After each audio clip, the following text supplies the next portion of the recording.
Hey, welcome everyone to our Ooh. extra special bonus episode of Radiant Shadows because last Saturday we couldn't do it because I was terribly sick.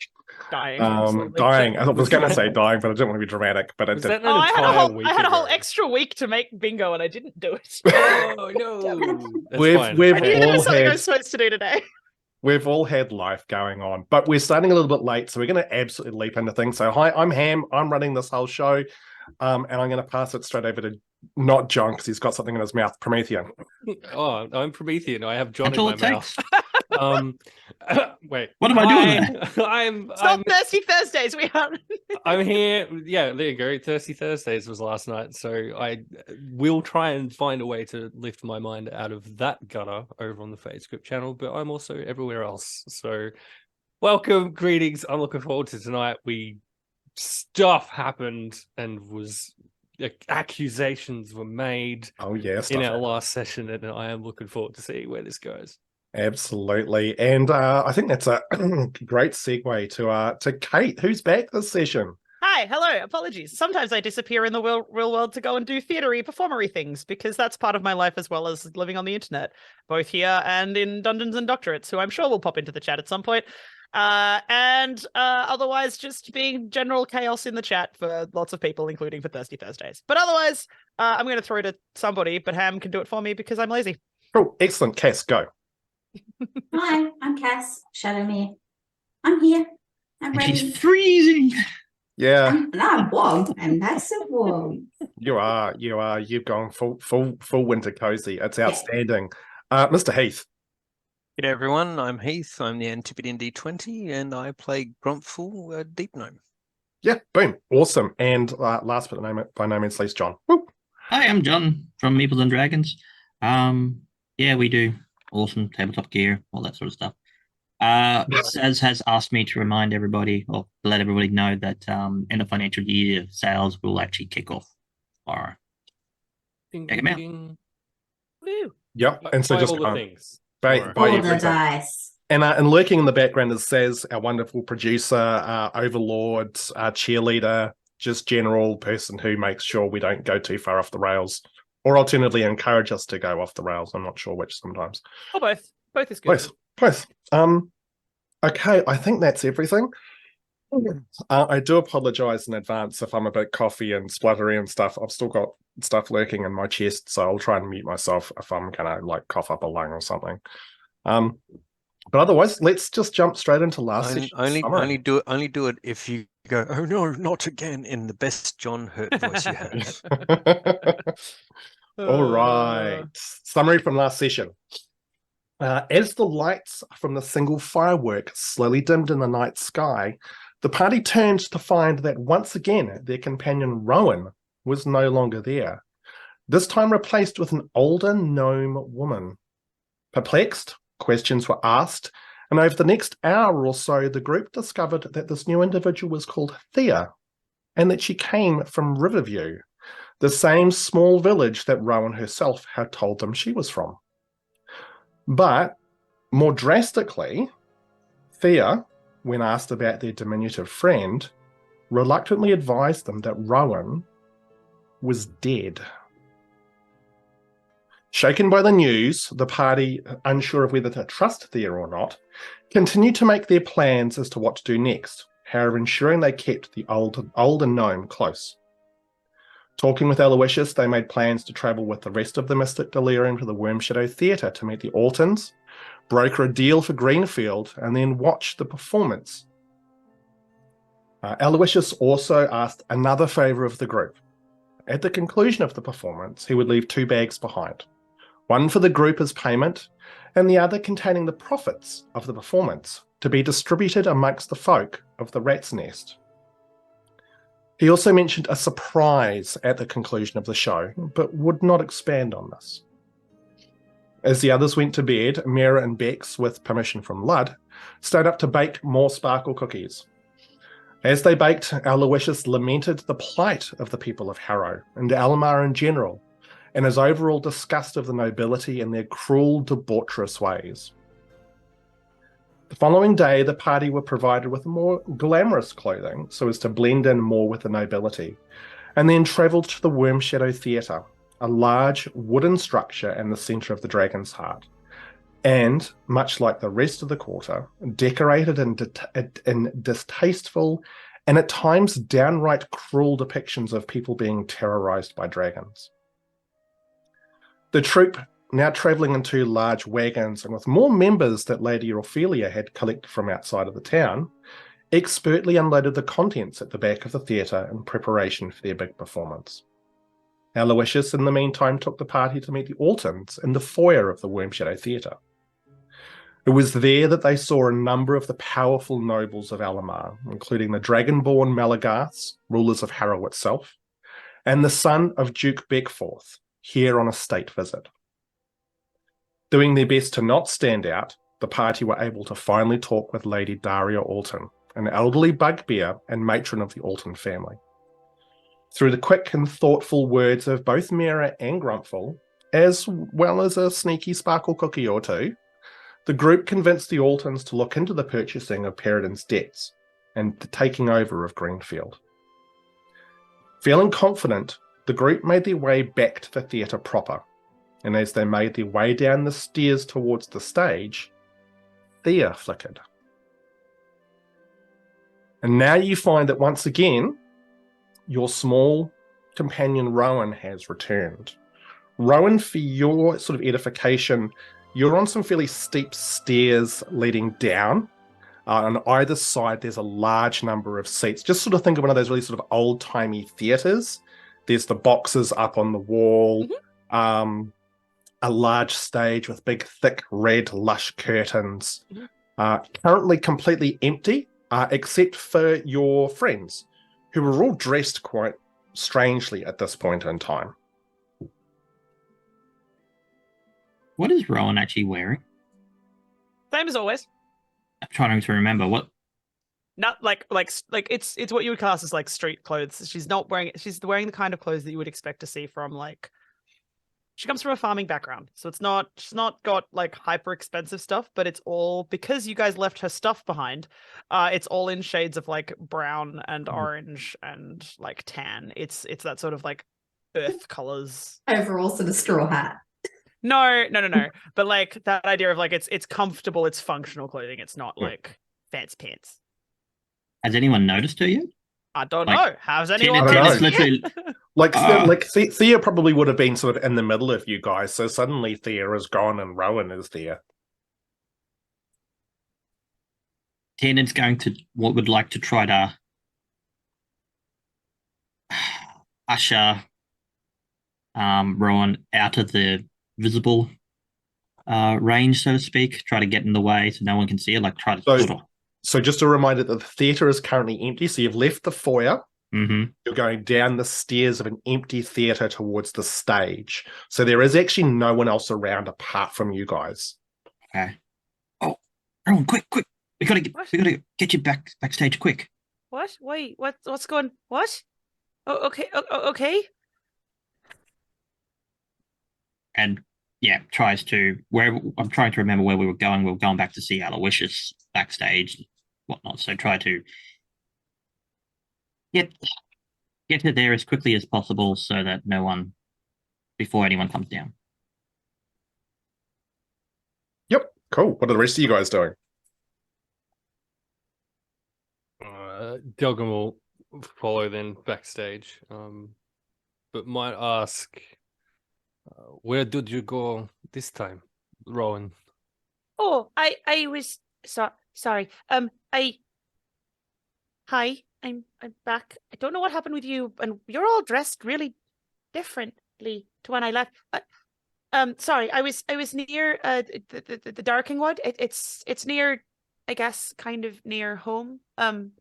It's like between Riverview and Harrow. If I mean, you guys don't really know the geography of the area, I guess, but yeah, there, I guess. No, I know Riverview quite well now. It's only 2 days from here. Perhaps we visit when we are finished with Aloysius and friends here. Why would you want to visit there? That's not the kind of place that you would want. What? She's very confused by the idea that like you would want to go to where she's from.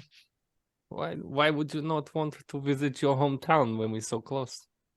Let's continue with this conversation backstage, guys. Just want to get out because I don't want the nobles to see her dressed Like the common folk. like this. Are you saying that like the common folk? No. That's a Kate question. Yeah, that yeah, was yeah. that was not in a Rowan accent on purpose. Tiernan's just got like this. I have a cloak, so I'm going to take my cloak off and I will pass it over to Rowan. So you can use my cloak. So you still look fancy. Why do I need to look? Because we're in a fancy place. We're in a There's theater. fancy Theater is full of people people here. who do hard work and pull on ropes and do the. Trust What? me. In the backstage, Apparently yes, that's where we're people going. care about clothes. She's looking at you like, but I know, like, because she would know some like performers who've come through her town, which is not Probably. that far from where they are now. Of that idea of like, but theater folk are just like normal people. Like she's So we're not not quite talking sure about why the she's. theatre folk. Is There's nobles here. Rowan, are you actually moving with Tiernan? I'm Like if assuming you we're are all pushing her, like moving. you are bigger than she is. If you're Yes, pushing her that's- around, she's it- not. Yeah, Like- if you weren't moving, he would actually pick you up at this stage. You put me down.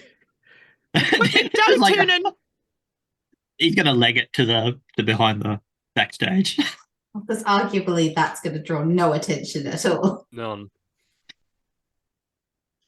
I'm not going to do the thing I want to do because it. PvP is not okay in the I s- context but- of this But part of game. me is also like, But like,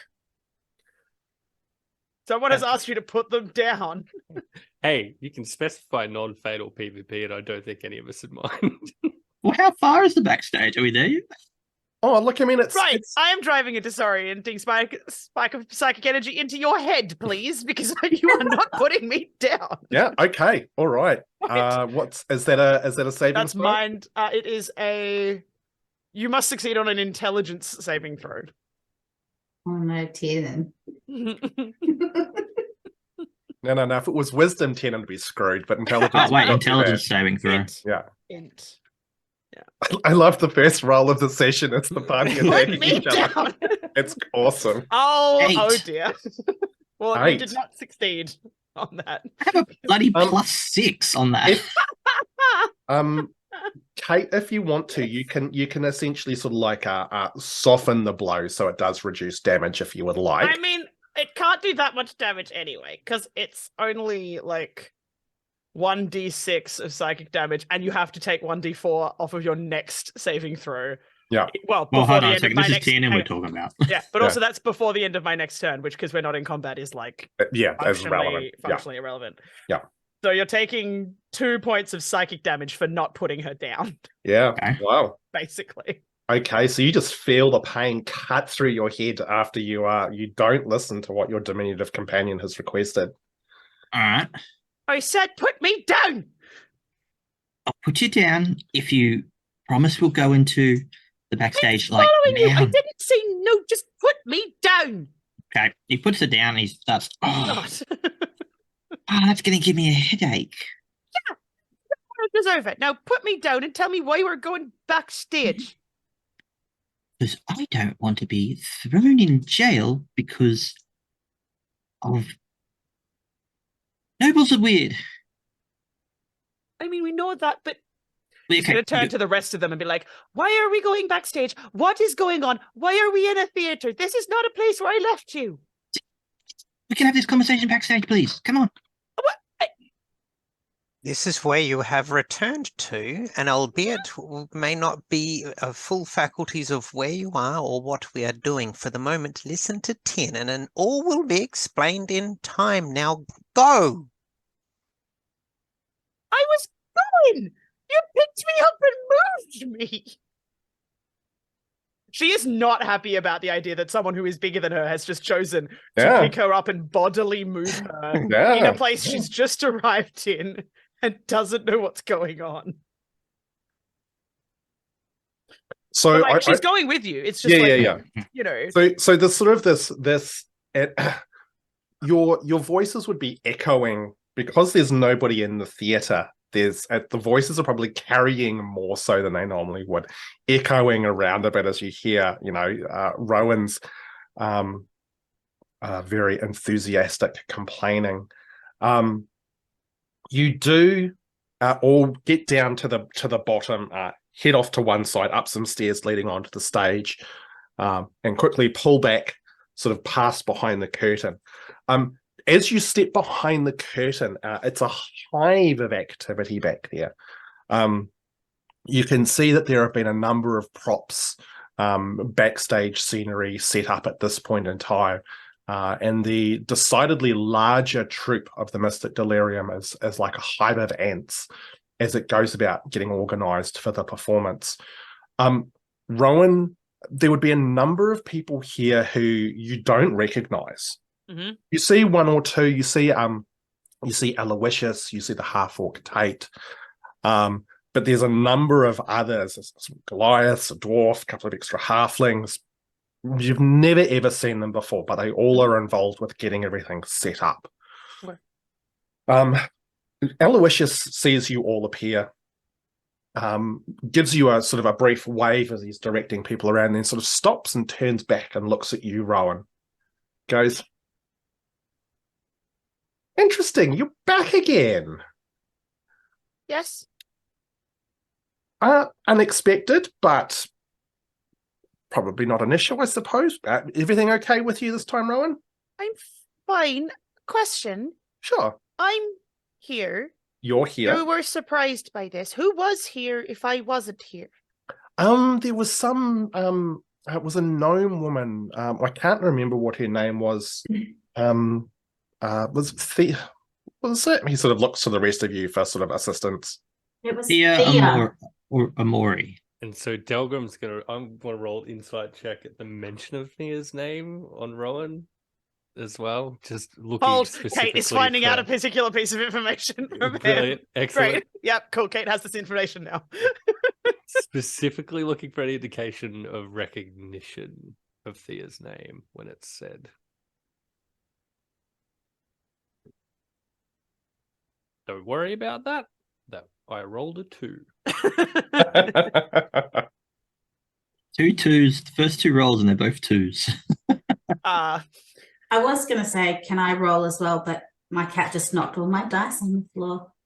Don't you love when cats are terrible like when cats that? are cats? Did any roll 20? That kind of sound. That's the nerdy version of my dog ate my homework. Isn't it? My cat made my dice hit the floor. See if I can locate no dice.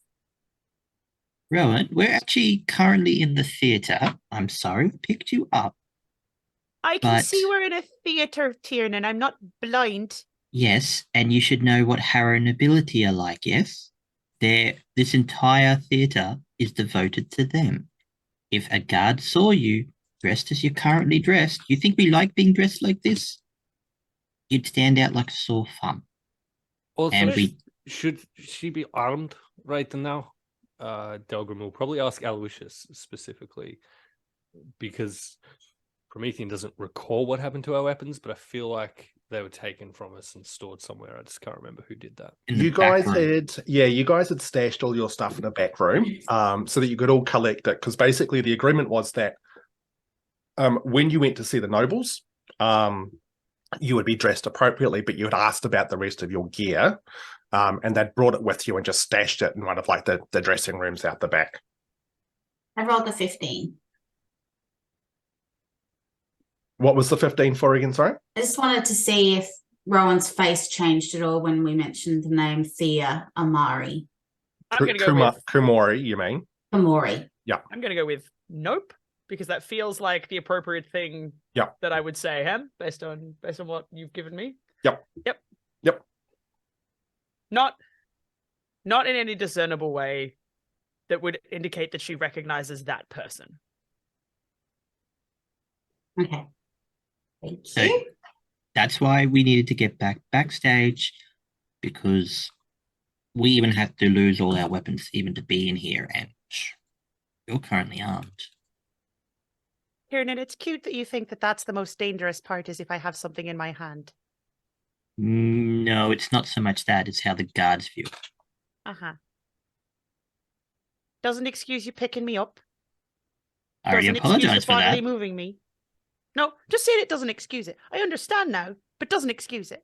She's like mildly ticked off at you in general. Well, Right, technically, so why were you dressed like that going out there then?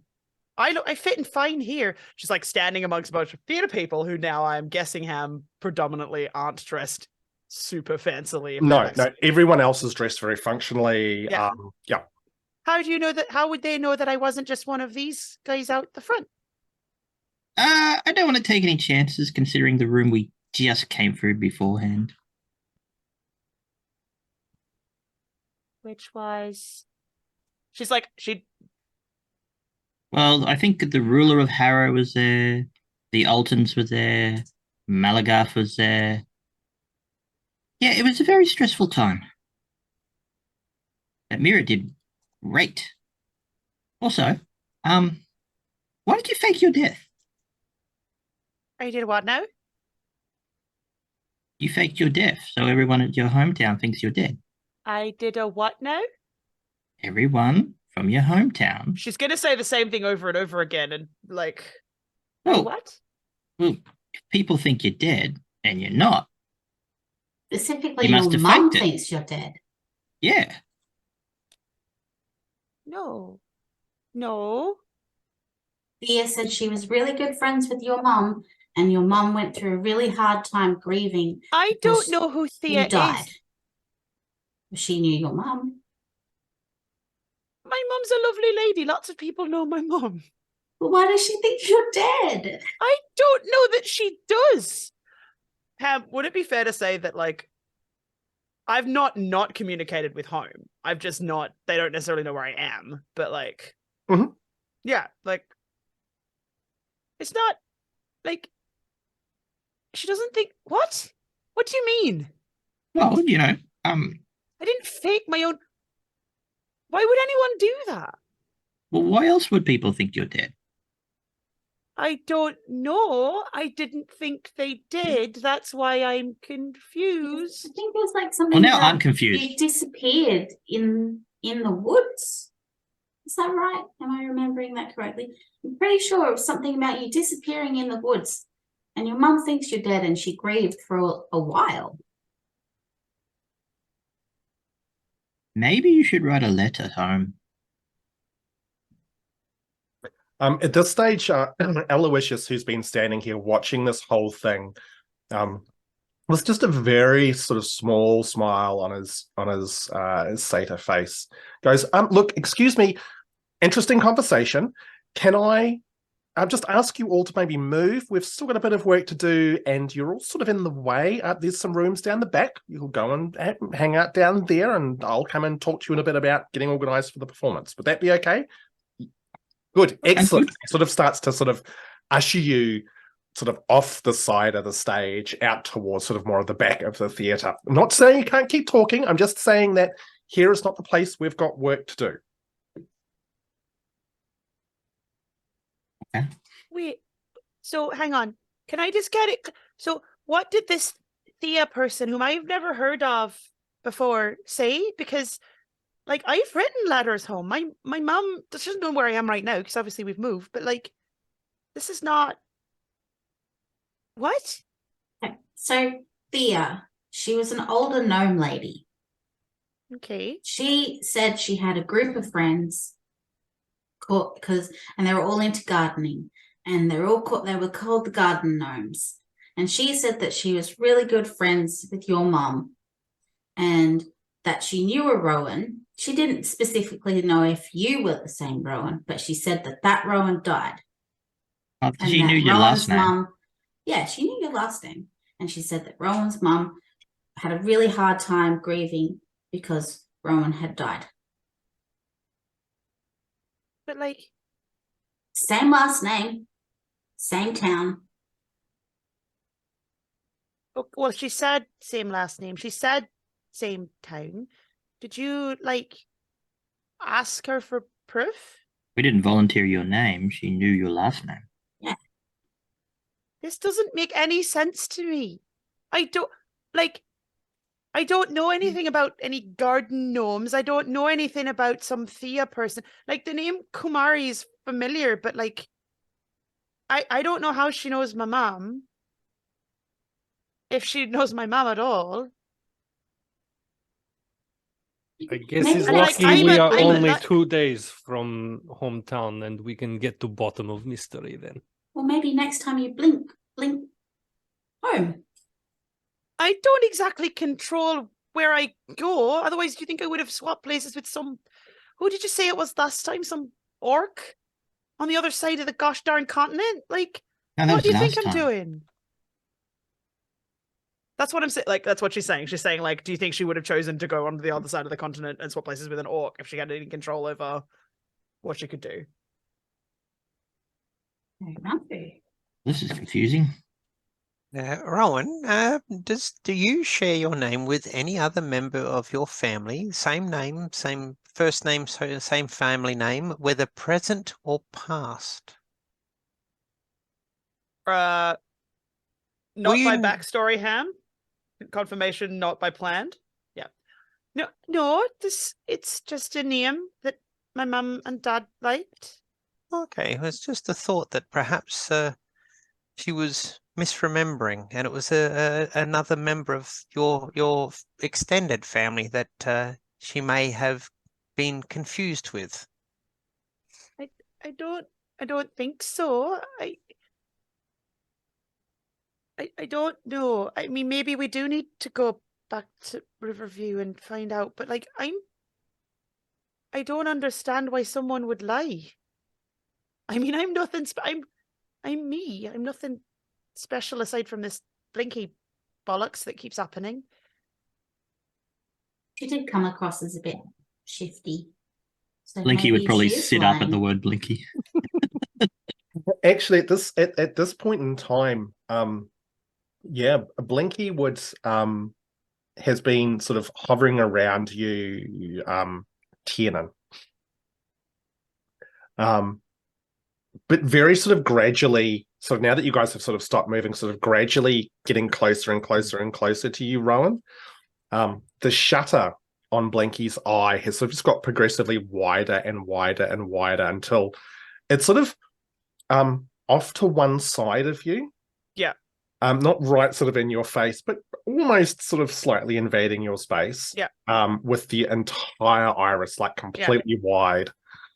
She's gonna look at Blinky and be like, "It's me." Boop. You reach out to Boop and Blinky pulls back slightly, but then you manage to sort of Boop. The iris then slides all the way down till it's just like this little slit.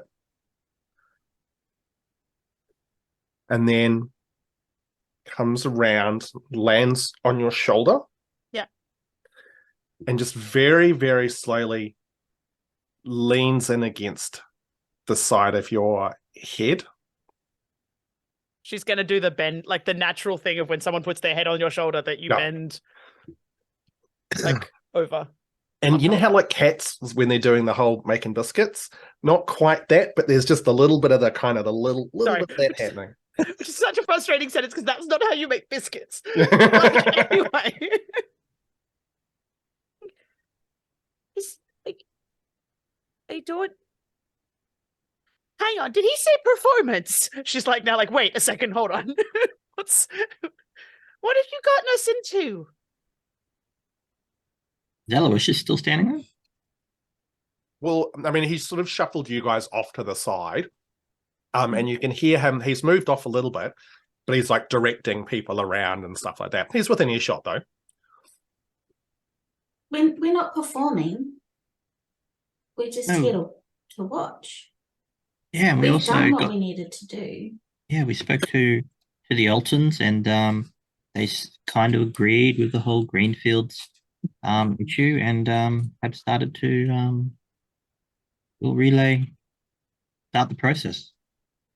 We also need to redistribute some wealth to Rat's Nest. Okay, that sounds fair. What? Oh, and there's a surprise. When do we get our stuff back from Aloysius? I think when we go and pick up the So that's after the bags show? and the surprise. Yes, I think so. So I you thought- have to wait till afterwards for the surprise. I thought there were 2 bags. One was our pay, Mhm. and the other one was the Redistribution. redistribution, and there was a And then third surprise. But where There's was a our stuff? surprise. Where was our stuff? Um, Hamish, where was our stuff? Your stuff, your stuff would have just been stored in one of the other the other rooms.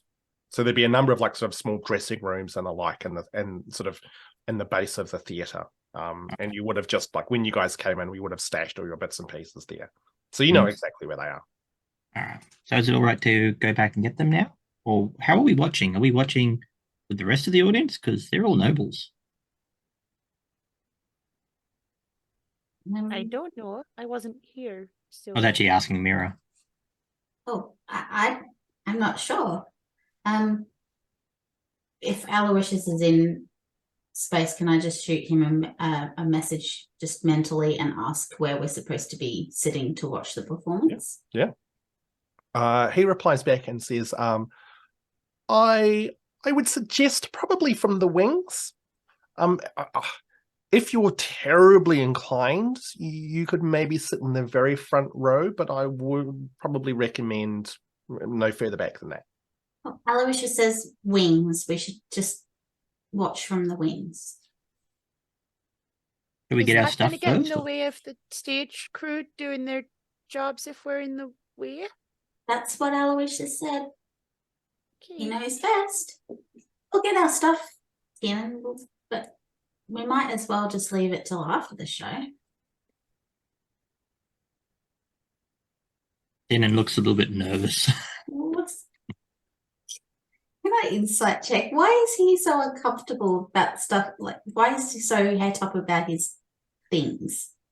You want What to have you insight got, check? Tiernan? You want to insight check Tiernan? Yes, please. You're just In- insight checking all of the cast. Yeah, today. wow, I'm God. working my yes. way through all of you shifty Yeah. people. Wow, holy shit, what's going on? What do We you blame like? that here. What are you I wa- trying to kind of get a read on? I'm Like, trying to get like why he's so uncomfortable about not having his things with him. Like, so an insight check's probably not going to give you that kind of information because it's not mind reading. so I don't want An to. I insight- don't want to go into his mind necessarily. Yeah, so an insight check would be if to see if someone's acting particularly nervous or if they're being like dishonest or something like that. The reason behind why they're doing that, an insight check's not going to give you that. Well, I'm just going to ask him, Tiernan, why are you so worried about getting your things? Like, they're safe. Is there something in your stuff that we should be worried about? Did you find more glomos in the not tell Miera? No. I'm just a little bit uncomfortable with leaving some of my special equipment alone. What I- happens if you aren't watching it? Oh, it's not that. I've already been robbed once. And yes, that was just money. I can't have my gear stolen. Traumatized by a 3-year-old. Yeah. It's I- younger each telling. I can't lose my gear, and I'm just uncomfortable with it not being on my person. May I shoot another message to Aloysius and just ask him where our stuff is? You know where your stuff is. Where? Yeah. Okay. Is it close by? Should we just? Yeah, like would you just pop downstairs and you'd be able to grab it? Like it's no drama. Would we be allowed back in the room with our stuff though? Yeah, I don't see Delgrim being well looked on by all the nobility while carting around a giant axe, I guess. I It's mean, where depending- weaponry would stay. Depending on what Tiernan was after, he could go and retrieve the things that he doesn't want to leave unattended. And we can leave the rest of the stuff that would make her still be inconspicuous. Leave it down there. Aloysius would communicate that as long as you're not, like, as long as you're staying out of sight, going and getting your stuff and getting sorted out would be fine, which is why he also kind of suggested you could just sort of lurk in the wings. But if you were to go and sit like in the front row, then going and getting your stuff and sitting there would be strongly discouraged.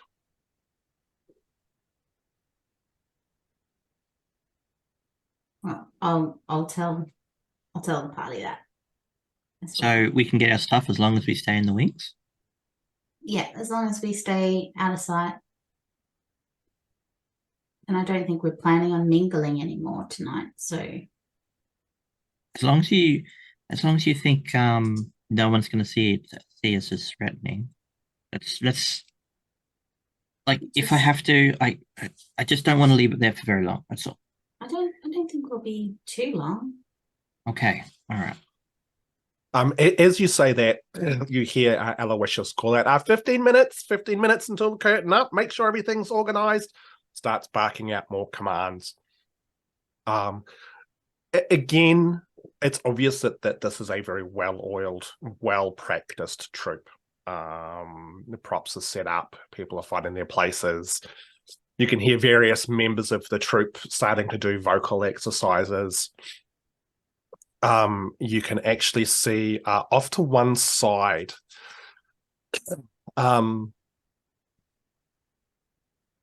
you can see Lady Ophelia, who's looking very different now. Gone is her long, neck-high, elegant black dress. She is now wearing a long, white, flowing robes, which almost seem to sort of swirl gently around her. Her grey hair is now almost sort of a platinum blonde color, and her skin just a slight tan to it now. She looks quite different, although her expression is still quite stern.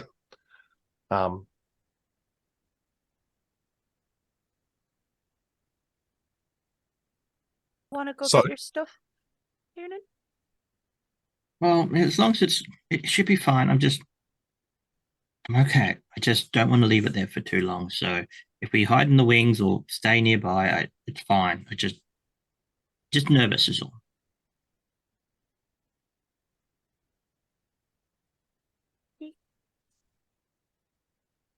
Okay, so you guys going to go and get your gear, or what are you up to? I have my stuff. Yeah. So, nah. This is true. This is true. Yeah. Eh, Well, let's get it. We got 15 minutes. We might as well just get it, and then we can be ready to go straight away. yeah. Okay. Okay, so you guys head down sort of into the bowels of the theatre to where a lot of these little rooms and stuff are to collect your gear. Having to sort of weave past a few different people at times as they're still trying to get organized. And as you left it, you find all of your gear stowed away in the back. It probably takes you a good sort of 10 minutes to, with the various bits of armor and stuff you've got, to get all organized and things like that.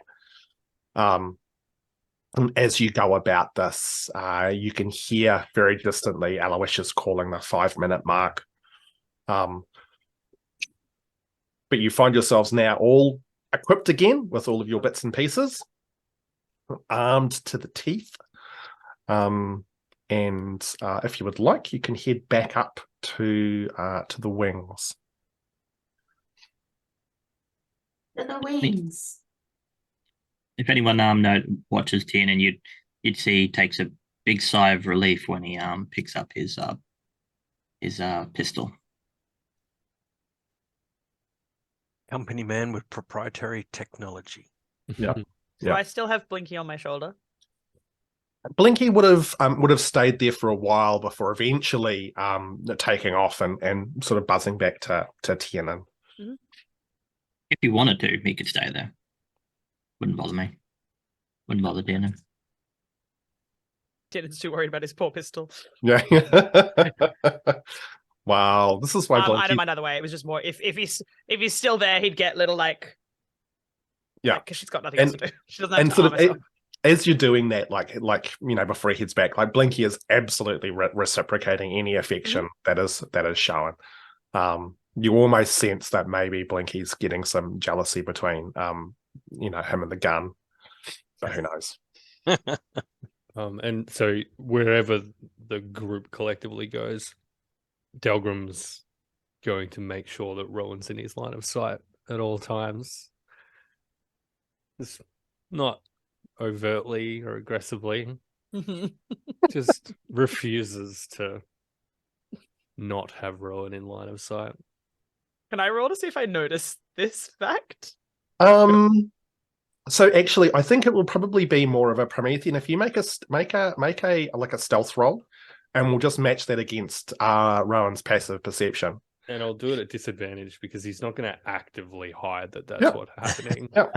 Yeah, that sounds totally spot on. Which Would that be everyone would notice it if he fails terribly? Yeah, it'll be an 8. My perception. So I've an 11 for passive perception. Yeah, so I do yeah. notice. Yeah, so you would definitely notice. Yeah.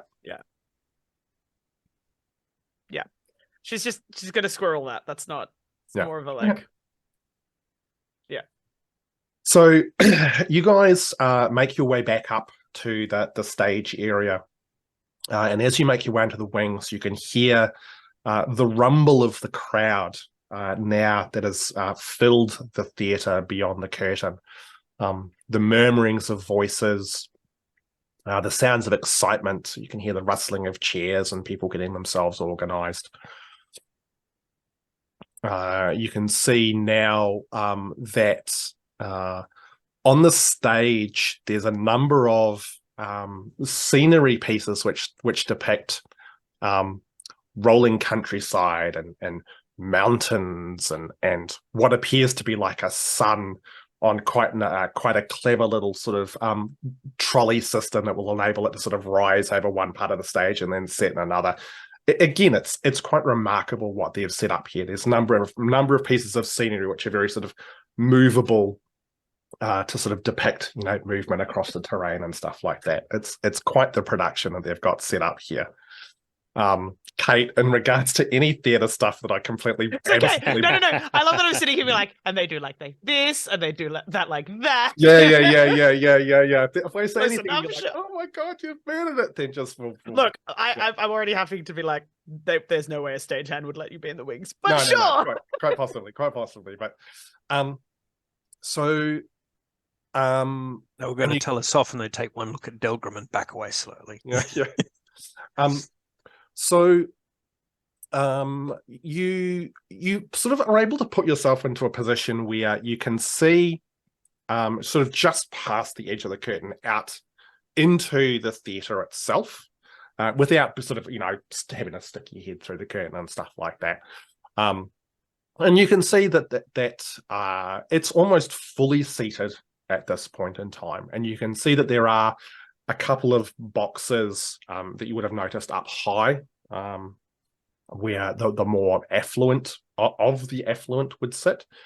And from where you are, you can see on the boxes on the opposite side, the Lord and Lady Beckforth, who you did see when you were in the foyer earlier. Lord Beckforth being a very stocky, sturdy human individual, and Lady Beckforth being a very elegant Triton. One thing that you would all notice as well is that when you're out in the foyer, a number of them had what looked like their personal guard with them. There appears to be none of the guard actually in the theatre itself. No idea where they are at this point in time, but they're definitely not in the theatre. As they all start getting settled, excuse me, you don't see anything, but you watch as sort of a hush falls over the stage, over the theatre, sorry. and you can hear the sounds of someone clearing their throat from up high, sort of on the side of the theatre that you're on. Obviously, one of the boxes further up. And you hear a loud, deep voice go, "Friends and esteemed guests, thank you all for attending my show this evening. It is not often that we have performers of such high caliber and reputation here in Harrow, but I have spared no expense in bringing them here tonight. As many of you know, we are blessed to have with us Lord and Lady Beckforth, the son and his wife of our great ruler, Duke Beckforth of Alamar, and it befits their presence to have an event such as this. Lord Beckforth, you humble us today, and I am honored to count your father, and now yourself, amongst my closest friends. And now, on with the show." And the audience starts to clap, and you can see from where you are, Lord and Lady Beckforth give a nod of acknowledgement, and I'll get you all to make an insight check.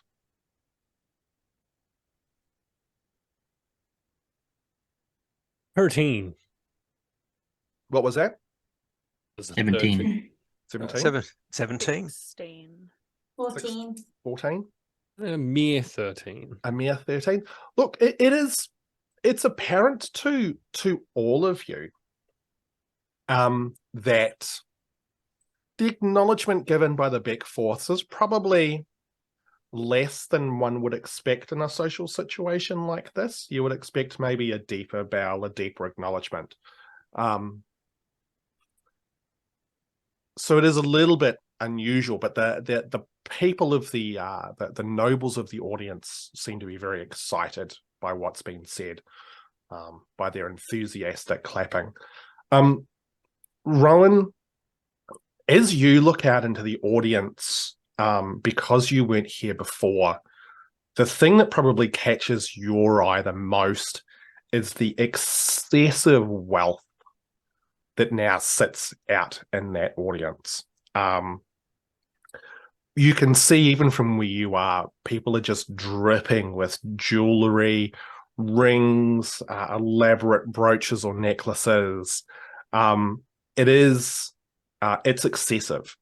Now, because you are from this part of the world, and you are familiar with Harrow, you know what the people here are like. And this does seem to comprise a lot of the nobility of this part of the world, and that these sorts of displays of wealth are not uncommon. It's sort of a part of how these people operate. It's not something you see in Riverview. Well, that's not how Riverview rolls. But for the most part in Alamar, this is not unusual. But even then, you've never seen so much sort of wealth condensed into one place. Yep. As the clapping dies down, Aloysius steps out. Did we just lose? We just lost Heath? No. Yeah. The gnome. Oh, did also it hear? steps out. Oh no! no. And then Tech issues. Heath exploded. Oh no, bro! Hang No on. panic. That way. Grumpfel That just way. went to the bathroom. He'll be back. Yeah. There's always that one person who sits down at the show and they're just like, oh my god, I need to pee. I'm in my little square, just scooping in. Apparently, Tiernan is also me. This is Blinky, sitting Yeah. on the other side.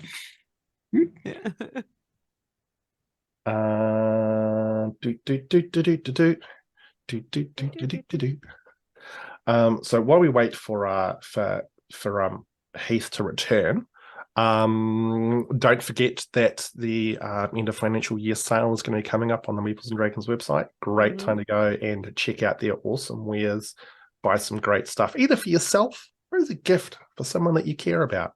Yeah. Mr. Or Murray. both. Because, self-care is important. Mm.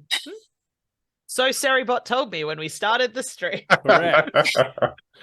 Heath has just sent us a message saying that he is currently dealing with his technical issues, so hopefully that won't be too far off. Yeah. If you are lurking and you have missed episodes of this, you can go to YouTube. We're almost caught up on all the ones on there. Which one have you? We've I'm got. just getting you to. You're making me do all the commands in chat. Yes, Yeah, do It's it. like- Keep up. How many Um, commands? I think we're up to episode 13 on there. something like that. Which I can't remember what it was called. Because I can't brain. And now I'll sing us a song. No, I'm not going to sing. What, let's- Can't do How- that. Got to oh. got to get another 69 subs. Another 69 subs. I mean, who wants? How Yeah. appropriate. Why don't you show us those wet lips that you were talking about Oh, before? God. I knew that was going to come I was back. going to say Yeah. that's a clipping. Hmm? Show us your wet lips. Oh, Mm. There you go. there's your Getting hydrate. started. Speaking of wet lips, Hydrate. No, there's no hydrate redeem. It's just more of a like convenient hydration. check your postures. Make sure that you're good. Hope everyone's got an exciting weekend planned. Also, chat, that goes for you too. Stretch, Yep, take a moment, use the yep. bathroom. Yep. Find the dice your cat yeeted all over the room. Yeah. all those that may or may not be made of poutine. Poutine. Poutine.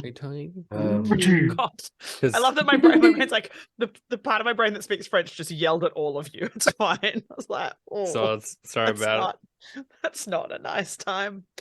That's Can I shamelessly promote the thing that I'm doing Yes. in July? Yes. So while we're doing shameless things, well, firstly, on Monday night, I will be over on Dragon Kier's channel, where you'll actually find the lovely NVC later tonight, doing some mini painting because it's Fabulous Marines time and we're raising money for Trevor Project, if my memory serves me correctly.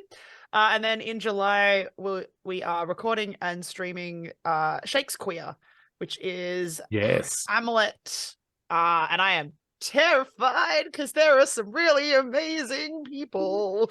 Hey, they're doing just the as terrified. thing. They're more scared No, of you than you are no, of they them. are not. Yeah. I know how guarantee tall you are in that real is a life. I lie. reckon they don't. probably are. They don't know how tall I am in real life, and that's we're keeping it that way. No, we're not keeping it that way. That just happens to be because most of them live in the States. We have some genuinely wonderful people involved in that. It is. I will let people know on Twitter when that will be going.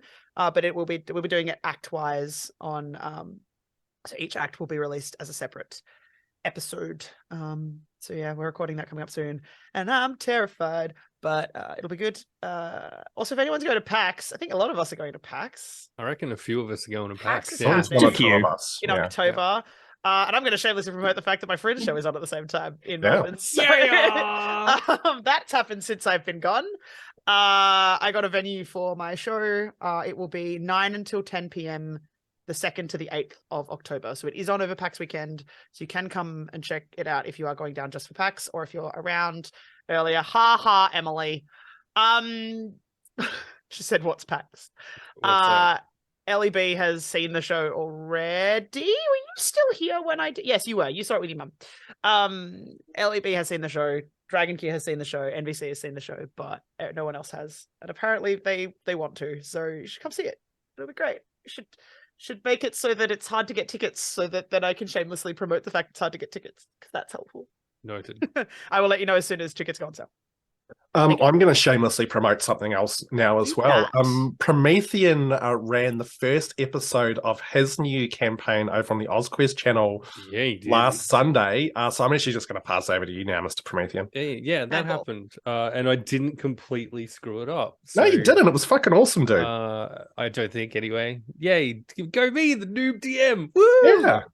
It was heaps of fun and like genuinely. So I have the coolest players and human beings to play with, which is awesome. And they carried me through the entire thing beautifully. So And you've got Emily as well, haven't you? also Emily, yeah.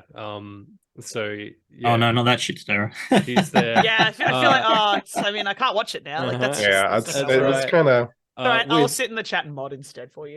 That's right. With NBCDM and the Night Geo and Ash Makes Stuff, Yeah. aka Ash Makes Props.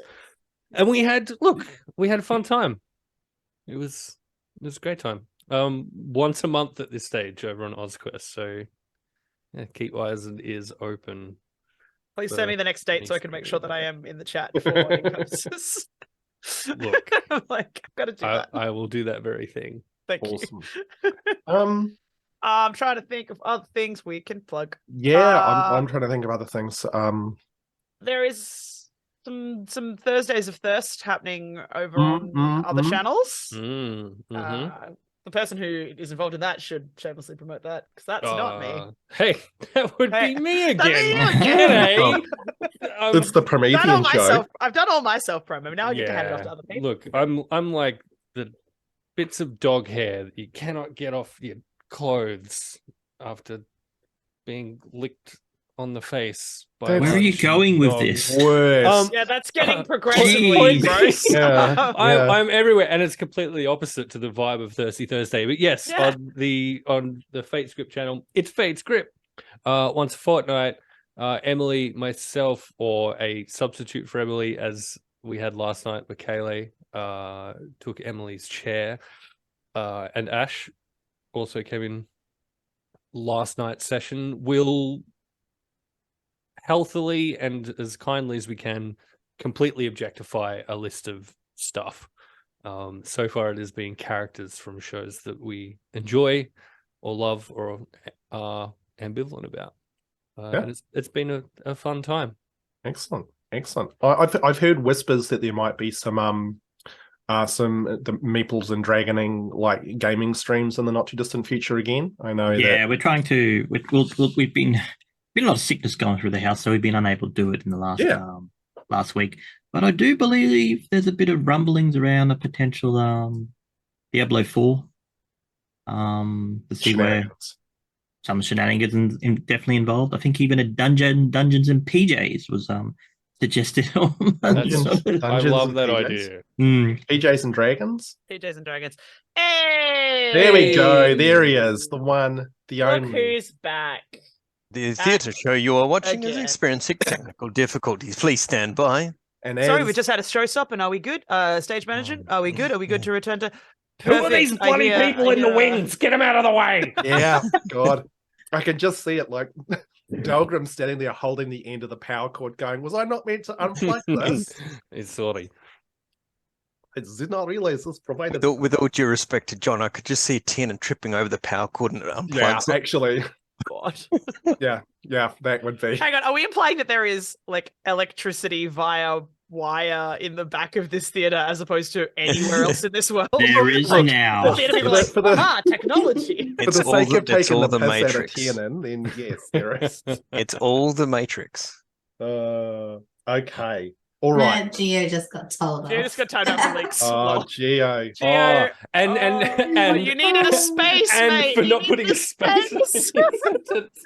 Oh, Geo, that's so sad. Oh, just for clarity, what Gio said, and he's not going to be able to tell you for like 10 minutes, is that if Thirsty Thursdays ever do a Supernatural show episode, they would be more than happy. And then they raised their hand, except for the small That's problem they didn't put a space in. Really good one. Supernatural would be amazing.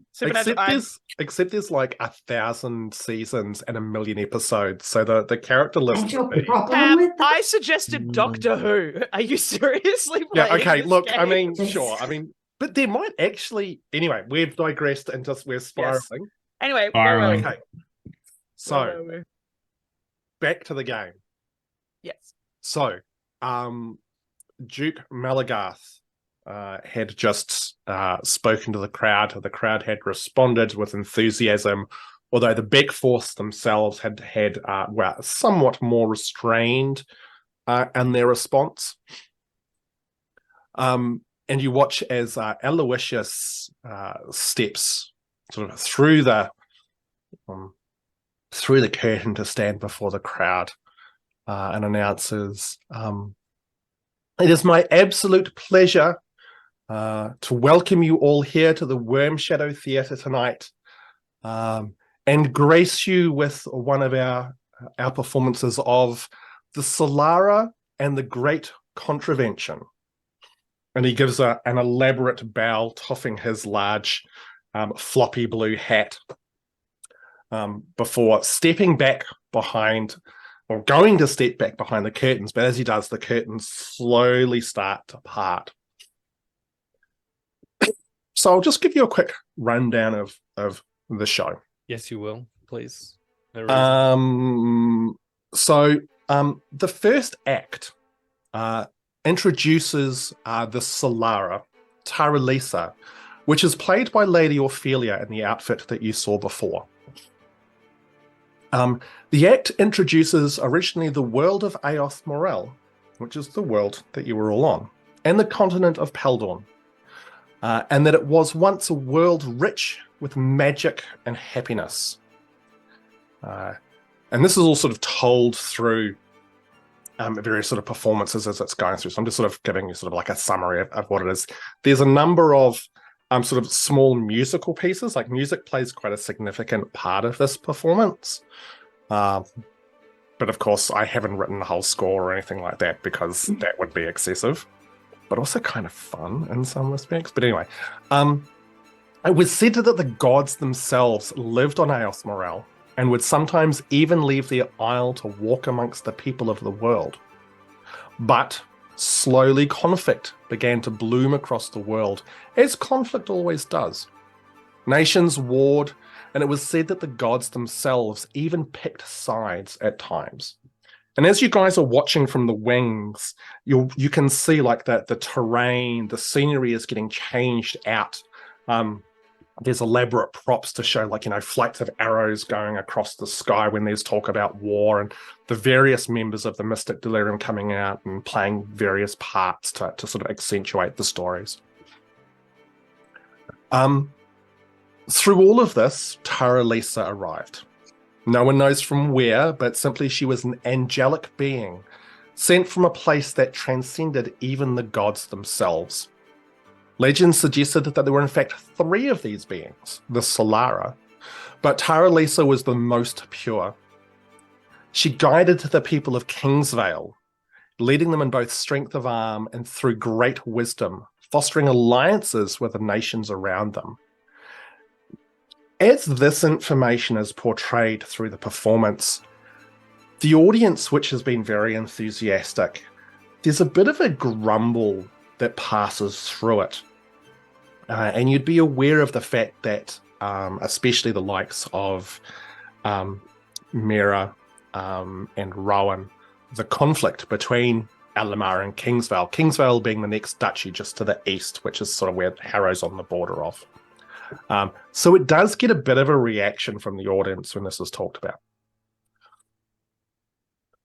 With this, Act 1 finishes, and there's a big whole lot of moving of terrain, stuff getting shuffled around, all this activity. Every now and then you guys kind of get shuffled off to one side and but shunted around so you're not in the way. Act 2, the tale then blossoms into a love story. As Taralisa meets a brave Thealadrin called Toriel.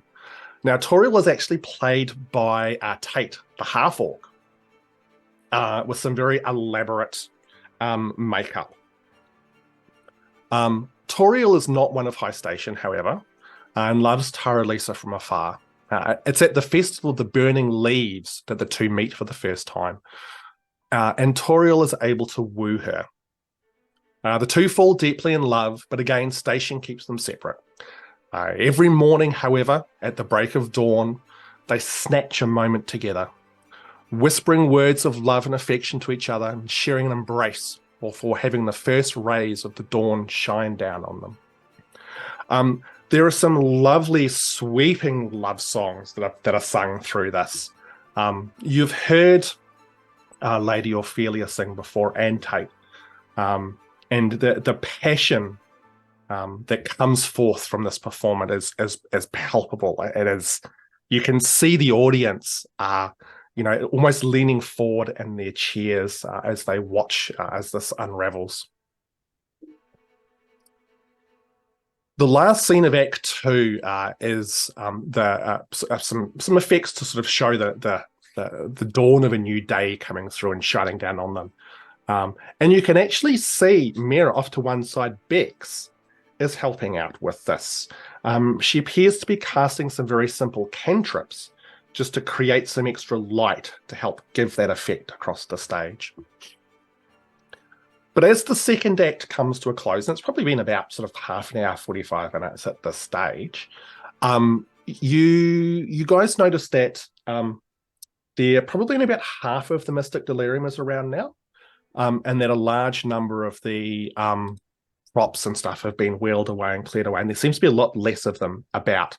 And you see, sort of as time's gone by, some of them heading off towards sort of the back of the theatre and off down the stairs out towards the back, and then just not returning. However, Aloysius is always around. Act 3 unfolds.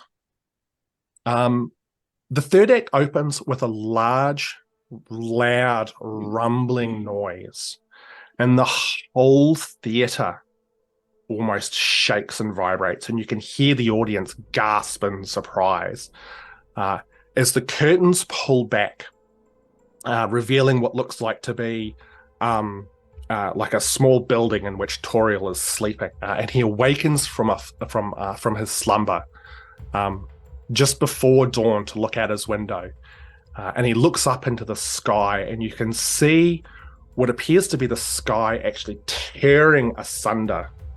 You can see a number of props being used for this, but again, you watch as Athelas, who is also here, helping out using some very simple magic, some simple cantrips to just sort of accentuate the effect.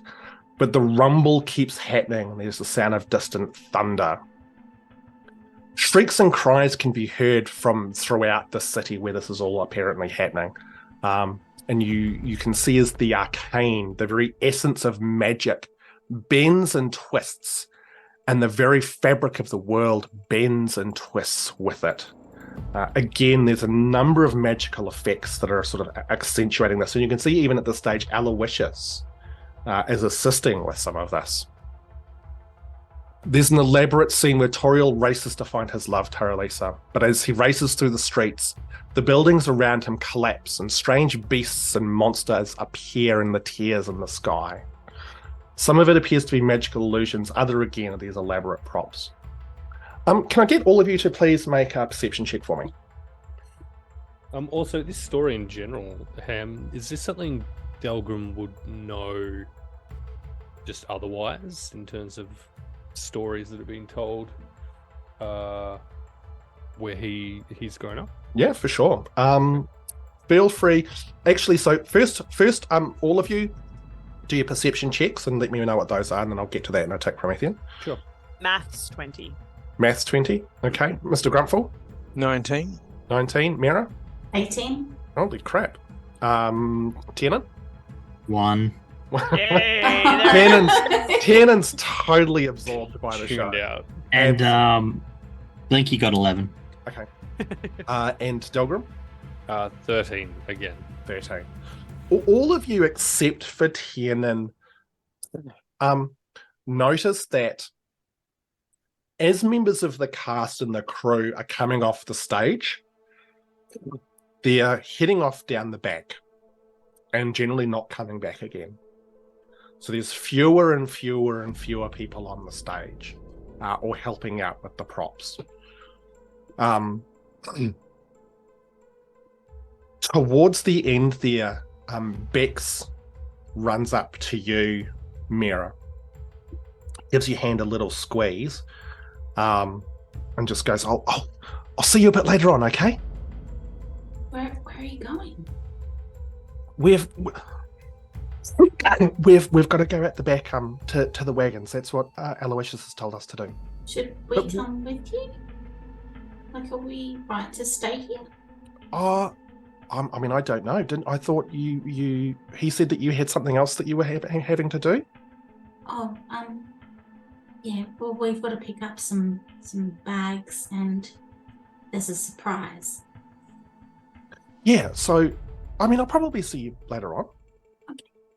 But because I've got to go and help. But I'll see you soon, okay? Okay, bye. Hey, bye. She gives you hand another little squeeze. Now, I'd also like everyone to please make a history check for me. 17. 17? 14. 12? What was yours, Ron? 14. 14? Delgrim? 13. 13? Miera? I think it's 17. 17.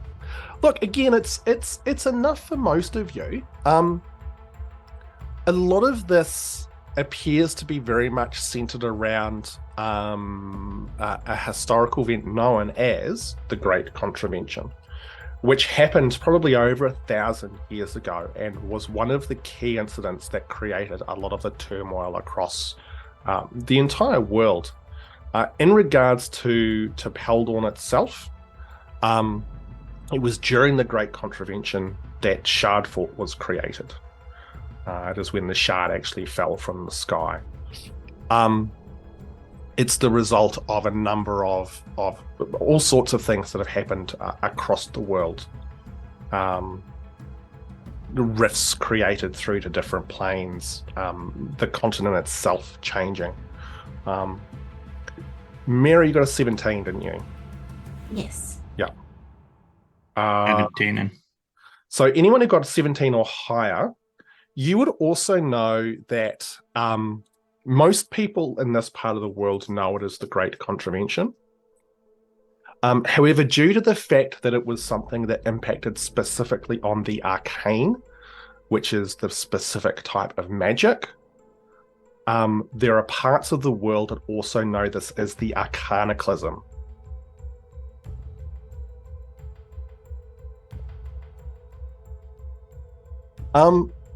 So as you continue watching, you can see now that rolled onto one edge of the stage is what appears to be sort of like a makeshift sort of mansion, and Toriel races to get to that. And up in the window is Taralisa, and as he gets to the mansion, they can see each other, hands outreached. It is now, however, that some strange force seems to grab Taralisa. And Toriel watches helplessly as his love is pulled through one of these magical tears. Again, a little bit of prompt magic, a little bit of magic to make this happen. As she does, Lady Ophelia's voice carries through the theatre. She goes, "My love, I will always be with you. Simply look to the dawn, and there you will find me." And then she vanishes. And the last scene of the play is Toriel standing in the middle of the stage. And from where you guys are, you can actually see that Tate is crying. The curtains slowly close. And the audience loses its shit. It's clapping and cheering and enthusiasm. Behind the curtain, you can see Tate heads off to the side of the stage, sees you guys, gives you a quick wink, and heads off to the back. Aloysius walks up beside you and says, it's time for the little surprise. If you guys just want to stay around here, just from the side, should be fine. He walks out, steps through the curtains, and there's another, the swell of the noise and the cheering happens again, and you can sort of see from the side Aloysius standing there just soaking up the adoration of the audience. He lets it go for a while before finally raising a hand. And he says, and to this day, some say if you watch the first rays of light that spring forth at dawn, you can see the face of those you love the most. And he holds up one hand. A small, warm, glowing sun appears. And he just goes and blows it. And it drifts out over the audience. And you can see everyone just watching it with wide eyes as it floats up over the audience towards where the Beckforths are. And you can see them watching it from where the angle is. You can sort of see this their eyes opening in wonder. Would I recognize that's what spell he's using? Like You can make an Arcana check if you'd like. yeah. And while this is happening, and based on him coming up and quickly chatting to us before going, can I just make an insight check on him just to see if anything's off?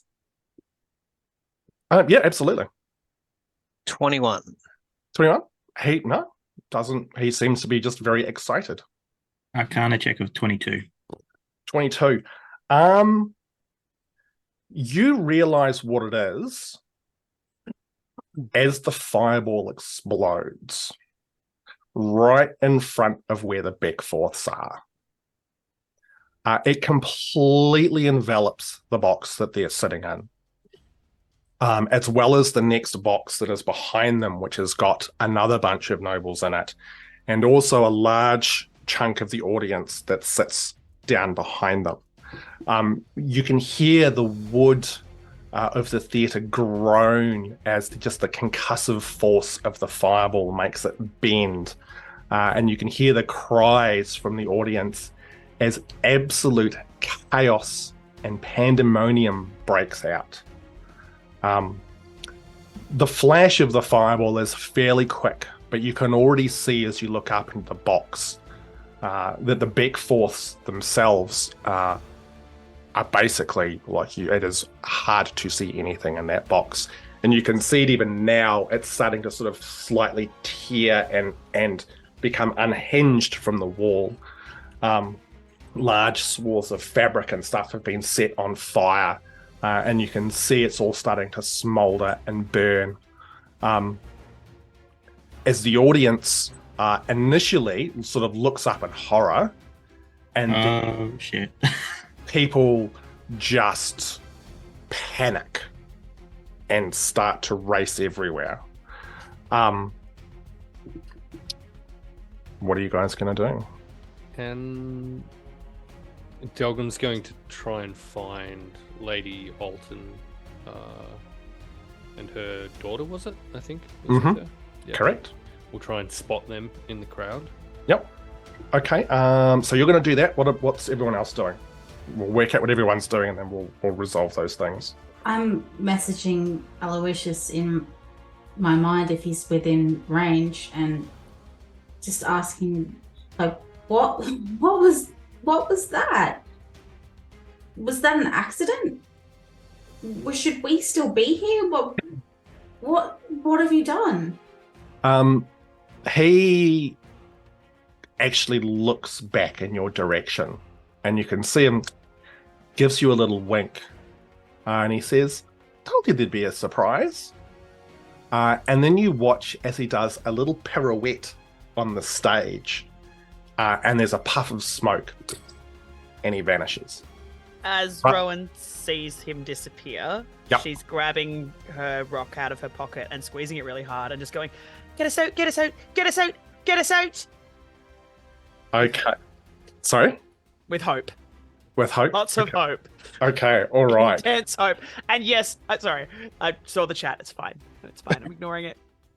If before we do anything else, Miera will say out loud, "It must have been an accident." I'm not telling anyone, but Aloysius kind of seems like he did it on purpose. Yeah. So all right. So how close to that box are we? It's on the like you're literally on the opposite side of the theater to it. So it is. Gosh, I don't know, 90, 100 feet away. Maybe it's a big theater. I don't know. Tiernan would just literally be standing there, stun gun. That wasn't an accident.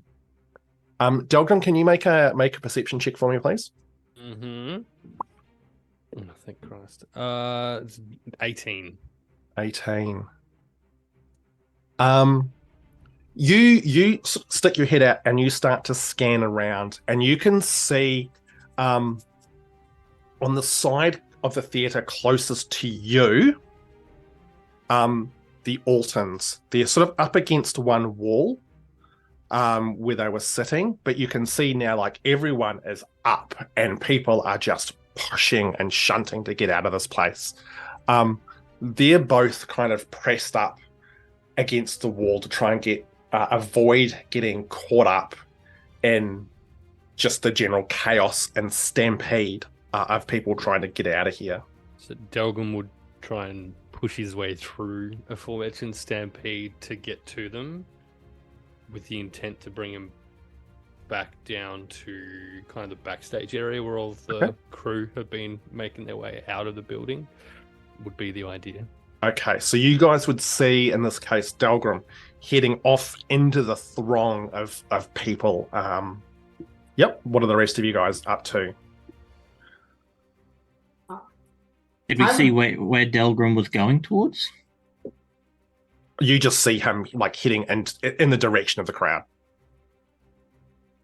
I think Miera would be heading backstage because in shock, probably.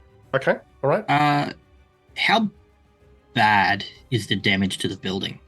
From Tiernan's point of view? It is structurally, it's not going to suddenly collapse in the next 5 minutes, but you can see already that like this is an old wooden theatre. You can already see that it's catching fire. And there's enough, like, you know, draped curtains and all that sort of stuff that there's some wonderful, wonderful material here for burning. We got to get out of here, guys. This entire place is going to go up. Where'd Delgrim go? So as all of this is going on, the stairs at the very top, so the doors at the very top that lead to the foyer, suddenly crash open, and you can see fighting up there between the guards.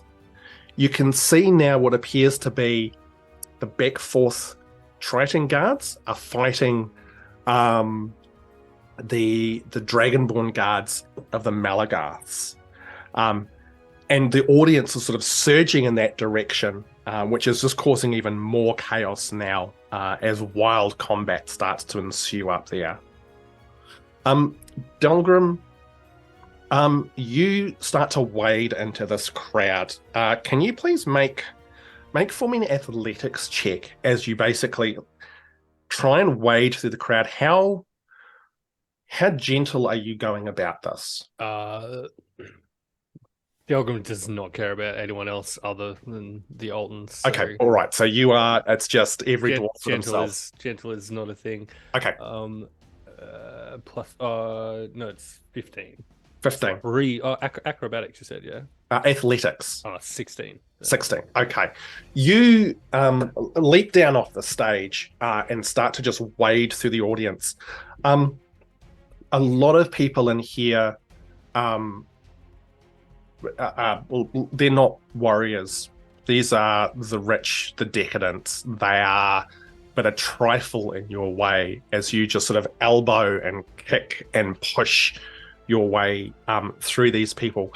Every now and then you'll feel someone like grab onto you, grab your hair, grab your clothing.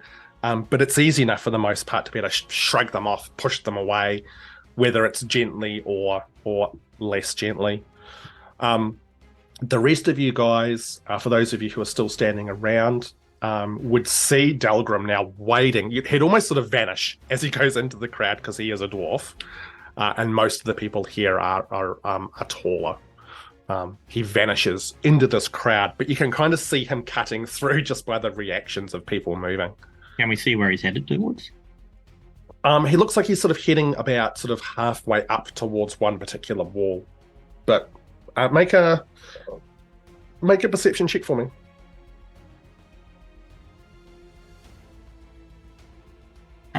Natural 20. That comes 20? back to a 19. A natural 20. Nice. You can see. You sort of watch the trajectory of where he's going, and you can see that. You suddenly spot what appears to be the Altons. They're kind of getting pushed against the wall just now by the throng, and you see the daughter, Taris, actually pull a dagger out And as someone gets too close, you just watch your hand dart out for a moment, and the person suddenly jerk away. Tiernan is gonna make a beeline as well now, seeing that. Okay. He shouts over to the others, stuff, I guess, and let's get out of here. Before jumping into the crowd to try to push his way through. Mm-hmm. Okay. Rowan, you're standing there with the stone, desperately hoping for something. Nothing. Then she's gonna go the direction she saw Bex go. I'm splitting the party, but it's like Yeah, she's not cool. going into the throng of people. Yeah. Hell nah.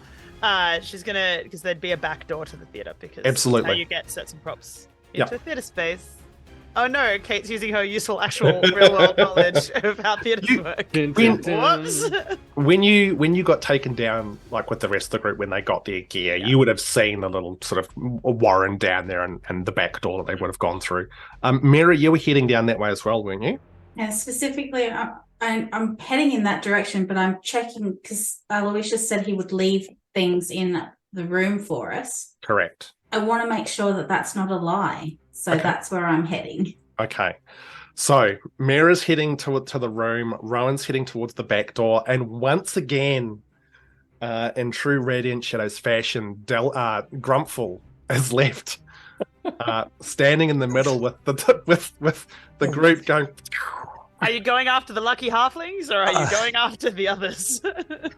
Now, this is not me sort of in the sense of just watching everything happening. It's just in the sense of Grumpfel is absolutely gobsmacked and distraught, but at the same time, you can see a little bit of elderly critical thinking clicking in. He wasn't sure what Aloysius was up to. There was a bit of something, and I wasn't sure. And the fact that something so horrendous went off, and as a cleric of the life domain, watching life, no matter whether he was involved with their lives or not, snuffed so quickly without warning and without something that he could perceive as to why, has absolutely rocked him, but not to the point where he's going to fall over and not sure what to do, sort of thing. As a life cleric, he's not been able to help those that were affected. The distance is too great for his abilities at this point. So he then will go into, there was a thought of watching the smile from Aloysius afterwards, like, what's he going to do next? He was waiting for another something, wasn't expecting him to disappear, was thinking about perhaps trying to restrain him. He's gone now. Watching Delgrim head towards the Altons, and that idea of they are our next to newest, closest connection to that level of society.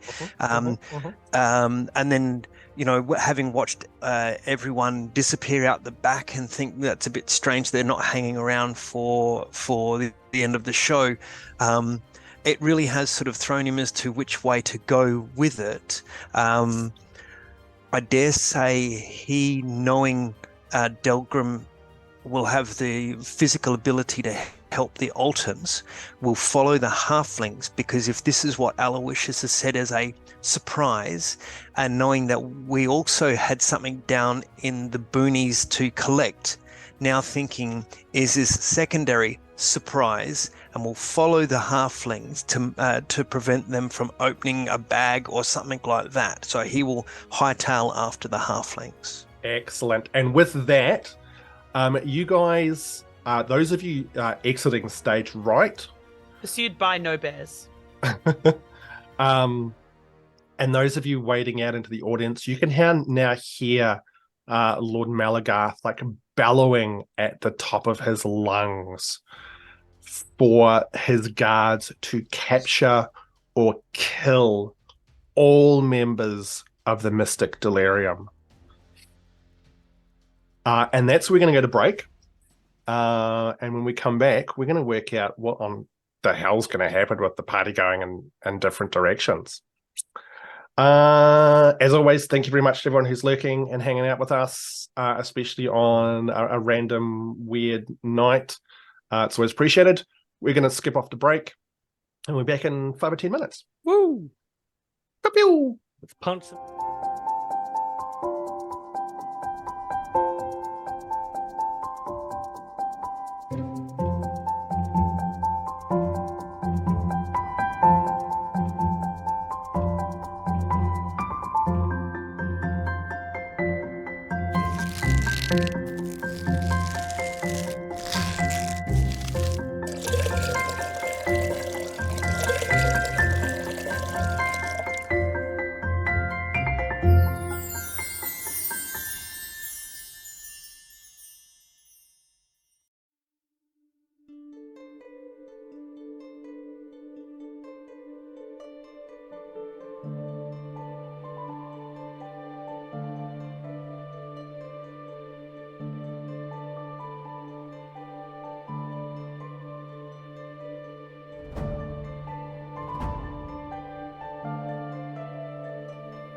All right, we're back. Thank you very much, everyone, for hanging around.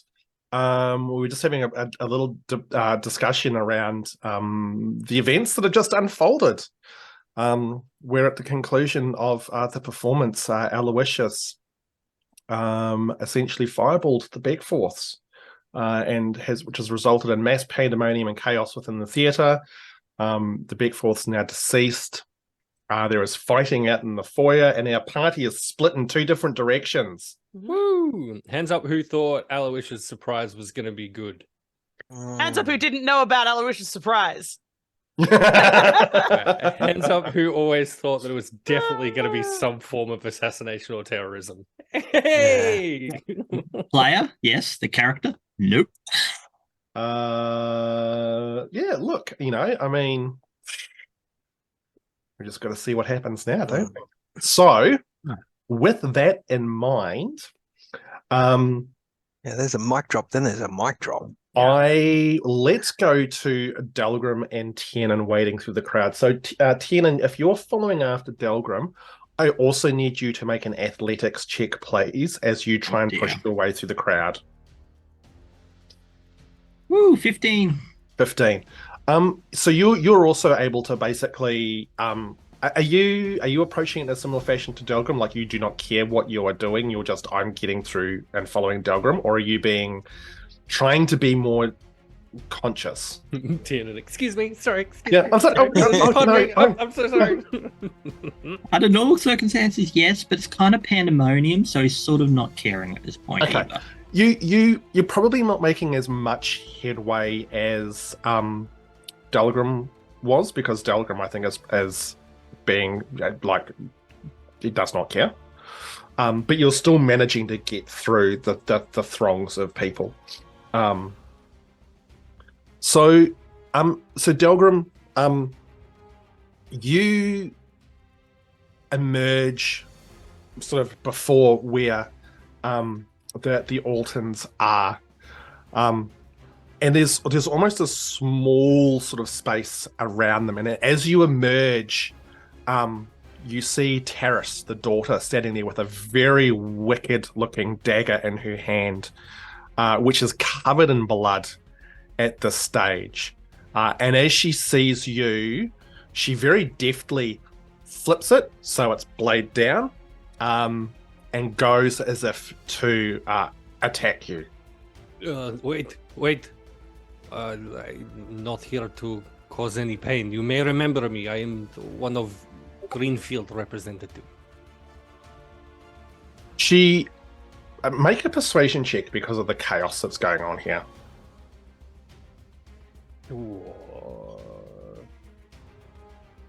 Persuasion. It's plus 0. 17. So, oh, Jesus. Okay. I don't know, right? Nice. She pauses for a moment as she looks down at you, and Lady Alton, you can see, sort of reaches over and puts a hand on her daughter's shoulder. They both sort of give you a very suspicious look.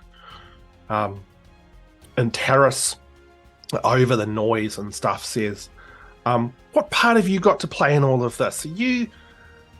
You're with this mob? What's going on? No, the only part I have to play right now is to get you to safety. If you follow me, in no way out backstage, we get you out of here, away from fire, away from screaming crowd. With that, Tiernan, you sort of stumble forward as well, through the crowd, and you can see them there. I just need to very quickly do something.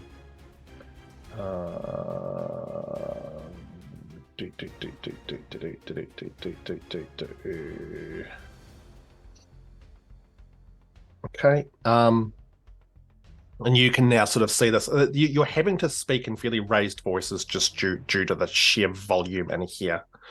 I make another persuasion check for me, please, Delgrim. That's so cruel. Well, you know, I mean, that's 15. Hi, we're hanging out with the people who just blew up some people, but we want you to come with us because that's totally okay. We are definitively a separate group, though, based on the conversation that we've had with them. From a different place. We're an entirely separate group of people, and they should be well aware of this. You can see them both pause for a moment. And then Lady Alton gives her daughter's shoulder a brief squeeze, and then looks at the two of you and just gives a brief nod. Says, "Very well. How do you plan on getting us out of here?" Down this way, through backstage area. And Delgrim's not going to grab them because it's probably a bit too aggressive in this kind of heightened set of circumstances. But we'll just kind of with one arm try and, I guess, shepherd them in that direction towards, I guess, the direction that Miera and Rowan and Grumpfel have taken. Okay. Tiernan will literally turn to Blinky and say, Blinky, shield up. And cast Protector. And that affects everyone, is that right? Each creature of my choice within 10 feet. So what does that look like? Blinky would pop off his shoulder. Two side panels on each side of him extend out, and a sort of a energy bubble appears, and comes out in a wave, and then reshapes back down. Like it pops out to a 10-foot radius, and then reshapes back down, and every person I've chosen will now have temporary hit points. Okay, how many temporary hit points? 2 plus my initiative. Plus 6. Plus 6. Nice. So that's Mr. Delgrim, you as well. Heck yeah. All about it. So, as you guys now start to try and push your way through the audience, back through the crowds, I would include the 2 Altons in that too. yeah, I had assumed so. You can hear the sound of more fighting up towards the foyer area. Delgrim, you'd have no idea what's going up there, unfortunately, because with your height and everything, just trying to see through the throng of people would be nigh on impossible. Tiernan, you're not super tall, but you can still see well enough. It appears that you watch as there were 2 of these dragonborn guards who you had seen with the Malagas. You watch as one falls, and then the second fairly quickly as a number of Triton pushing their way through the doors up the top take them out with the nasty-looking tridents that they're wielding. However, the throng of people is also sort of pushing in that direction. But even from where you are, you can see the Tritons are fairly indiscriminately now dealing with anybody who gets too close, as they are trying to push forward into the theatre. Hydrate, people. Ooh. Cheers. Meeples You can and also Rowan now... both drink. Yeah. You can also now see that there are members of the crowd who have started to head in the direction of the stage, having seen what's happened up on the foyer area, realizing that getting out that way may not be particularly possible, are heading towards and climbing. You can see some of them are heading for the stairs, others are just clambering up onto the stage, and you can see the fire spreading across that wall where the fireball went off. How much space between us and the stage do we think is there? Like in, say, feet currently? Probably currently maybe 35, 40 feet to get to sort of where the stairs up onto the stage are. Okay, and so that's the way we've got to go to get backstage? Up there. Yeah, to get up to up onto the stage and then out around the back. Yeah. Okay, so in that case, Delgrim, about 10 feet in front of us, is going to cast Calm Emotions and just try and chill the heck out of that crowd. Wow. To make it less of an issue of us working our way through. So is he influencing their emotional Yes. state? Interesting Excuse me? dichotomy. Yes, he is. Yes, he is. Wow. So Wow. that's a wisdom saving throw, is that right?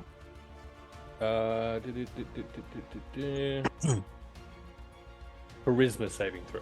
Charisma. And how many people affect everybody in that space, does it? In a 20-foot is it sphere? Yeah, 20 foot radius sphere. 20-foot radius, so that's basically... in which case, yeah, I'll cover the space. You can cover the whole space between you. us. Yep, awesome. Okay. What's the DC on that? It's 11. So I rolled 2 dice just to kind of give a reference for the entire group rather than rolling a bunch of them. I rolled 2 6s. Sick. So it's Tiernan, it's strange. You watch as the audience, as the crowd in front of you, this panic-driven mass, just suddenly seems to calm down. You see some people go, "Oh, sorry, I didn't mean to touch. I'm sorry, I didn't mean to push you there. I didn't mean to touch you there." As the crowd just completely mellows out. I'm not going to question it. I'm just going to try to usher the Altons as forward with Delgrim as much as possible, Okay. trying to keep an eye out on the Tritons killing everybody. Yep. You can see, like, there's still a large chunk of the crowd is starting to head towards the stage. And with that, we'll swing back around to our other 3 companions. So Miera, Rowan, and Grumpfel, the three of you race off towards the back of the theatre. I think I might be a little ahead of them because I kind of left pretty much straight away. So you're definitely ahead of the other two, and you make your way. You're heading towards where the bags were meant to be left for you. Is that correct? Yes. Yeah. Okay. You race through the hallways. Not a sign of anybody. Everyone appears to be gone. And you get to one of the small changing rooms. And as you open the door inside, you can see two large saddlebags. And beside one of the saddlebags, you can also see a staff, it's not particularly tall. It's only about maybe 3.5 feet tall. The top's slightly hooked, and from the hook is hanging a small lantern.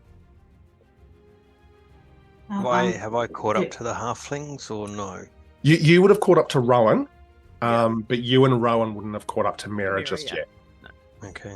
I'm going to rush over to where those things are, and I'm going to look around, I guess, see if there's a note or something, but also flip the bags open to see like the latches so I can see what's in them.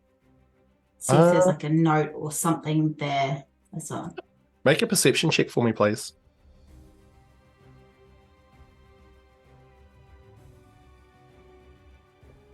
$17? 17? Yeah. Okay. You have a look around. You can't see any notes of any description.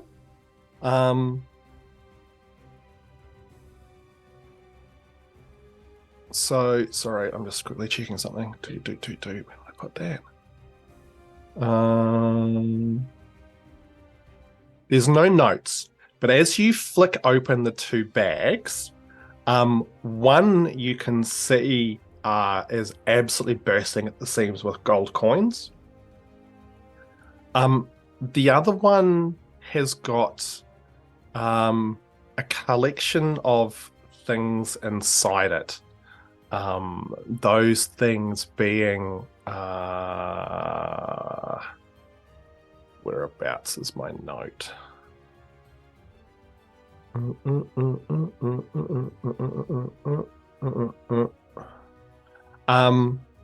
You can see in there what appears to be a small like crystal bracelet, a small sack which you can't see anything inside of, a pair of slippers, and you see a small vial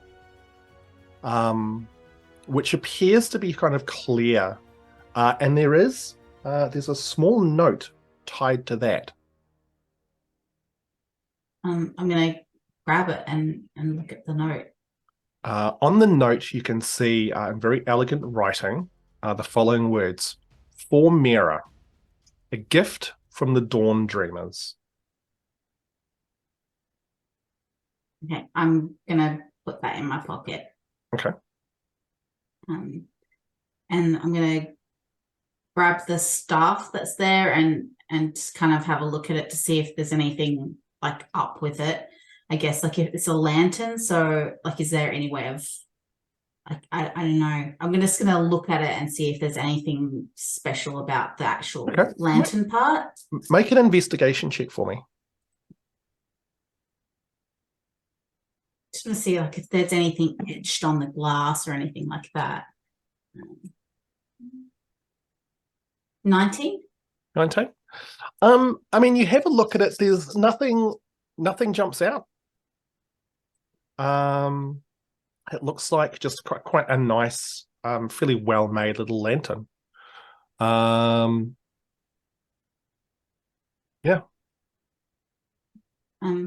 Well, I guess I don't know if anyone else is following me. Did I know? You probably would have no idea. However, I would say probably at this stage, as you turn around, crashing through the door, would be Rowan and Grumpfel. And you guys would see Miera there with the two bags and the stuff. I'm going to sling one of the bag that has the other items and stuff like that in it. One I think will be lightest. I'm going to sling that over my side. Yep. And turn to Grumpfel and Rowan and say, Aloysius didn't lie. He didn't lie. The stuff's here. He didn't lie. Just be careful with what you're touching, given what we've seen. Just be careful. And Grumpfel would like to cast Detect Magic. Okay, all right. And what, like, sort of have a look at the bags and stuff? The stuff in the bag and the staff. For sure. Okay, so you quickly call forth the magic, and everything that is inside that bag, and the staff, all give off a very low glow to you. Mm-hmm. Can I just reading the spell now? Also learn School of Magic, if any, for So it'd all be in enchantment, essentially. okay. Nothing evocation, necromancy. Nothing nasty. No. Okay. Yeah. Just get this image of like the Robert Downey Jr., Jude Law, Sherlock goes, no! Starts go. Note to self, don't give DM any more ideas. Guys, if that's what's happened over there, we can't stay here. Grab what you want. We gotta go. If as much as I don't want to leave stuff behind that may be of use to those in the rat's nest, I don't want to be taking stuff that's going to incriminate us with this horrible thing that's just happened. We can't. This money was for the people in the rat's nest. They need it, though. Those guards are not going to see that. They're going to see us as perpetrators trying to make an escape with goods. Miera's gonna grab some coins and start putting it in her own backpack because she's determined to get this stuff out. So you're going to try and just empty like all of the money, or As much as I can, because I know it'd be heavy. So I'm mindful. I'm only little, so I can only carry so much. But I've got the one saddlebag across me, but I'm in my backpack. I'm going to try and shove some gold and stuff in there. Okay, so you guys watch as Miera does this. Yep, Heath. Yeah, with that spell, it was saying that magic items or hang on, sense magic, presence of magic within 30 feet of you, faint or any visible creature or object that bears magic. So, okay, we looked in the bag, the staff. Okay, is there anything in this room within that 30 feet that's given off any bad pings? Sure. There's nothing in this room that gives off any kind of magical enchantments. Okay. Apart from the dragon in the corner, no, you're fine. Cool. That's a horrible thing to call Miera, but you know, you're the DM.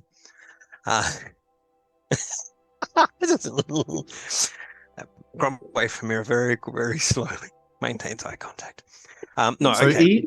Even down here, you can hear echoing in the distance the shouting and the crying of people, and it's actually starting to get a little bit louder. Okay, I think we should, if you want, stash this stuff here somewhere. We can look at it later.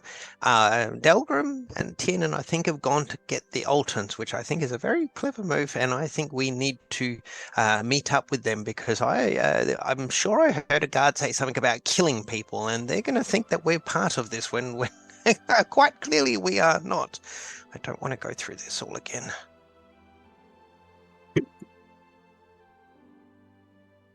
Rowan is like standing by the door, like she's already said that she wants to leave. Like this is Yeah. not. She does not want to I be think it's here. I think Grumpfel sensed that, and it's more of saying to Miera, like, put the shiny things down and let's So- get going. So, Mary, you stuff a bunch of coins into your backpack, and holding on to the other saddlebag. Are you guys heading out through the back door now? Are you? Rowan would intend to leave out of the back door of the venue. Yep. Yeah. Cool. Awesome. All right. So you guys all start to surge off down through the back door. Yeah, You- Grumpfel would probably do that because instead of going back for Tiernan and Delgrim, they'd be wanting to leave as well. So Grumpfel will be like, well, going back, we might miss each other. They are heading out, we are heading out, so we will head out. Okay. So you guys make your way. As you get to the back door of the theatre, it's already open, and you can see the night here, or the darkness of the night beyond. As you head outside and up the stairs that lead sort of up onto the road, you can see now that the two large, colourful wagons that the mystic Delirium had originally brought here are both gone. Can I get you guys, all three of you, to make a perception check for me, please?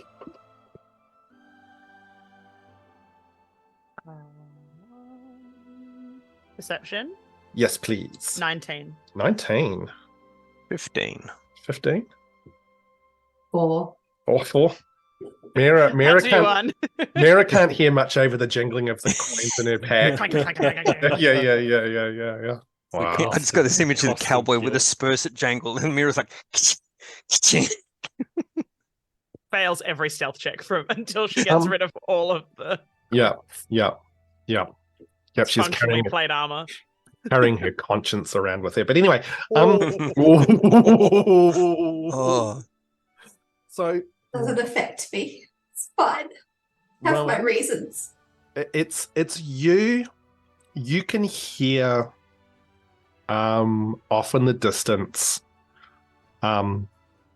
what sounds to be like the clashing of weapons. It's very distant, but you can just hear it faintly. It probably sounds like it's coming from around the front of the theatre. Can I see if I can tell which I mean, I don't know there were cards here. That's the thing. Never mind. Yeah. I take back what I was going to say because I don't know that. Yeah. Scratch that thought. So with that, we'll bounce back to Tiernan and Delgrim, who have got the Altons in tow. Due to Delgrim's very clever use of the calm emotion spell, you very easily push your way through a highly non-resistant crowd now.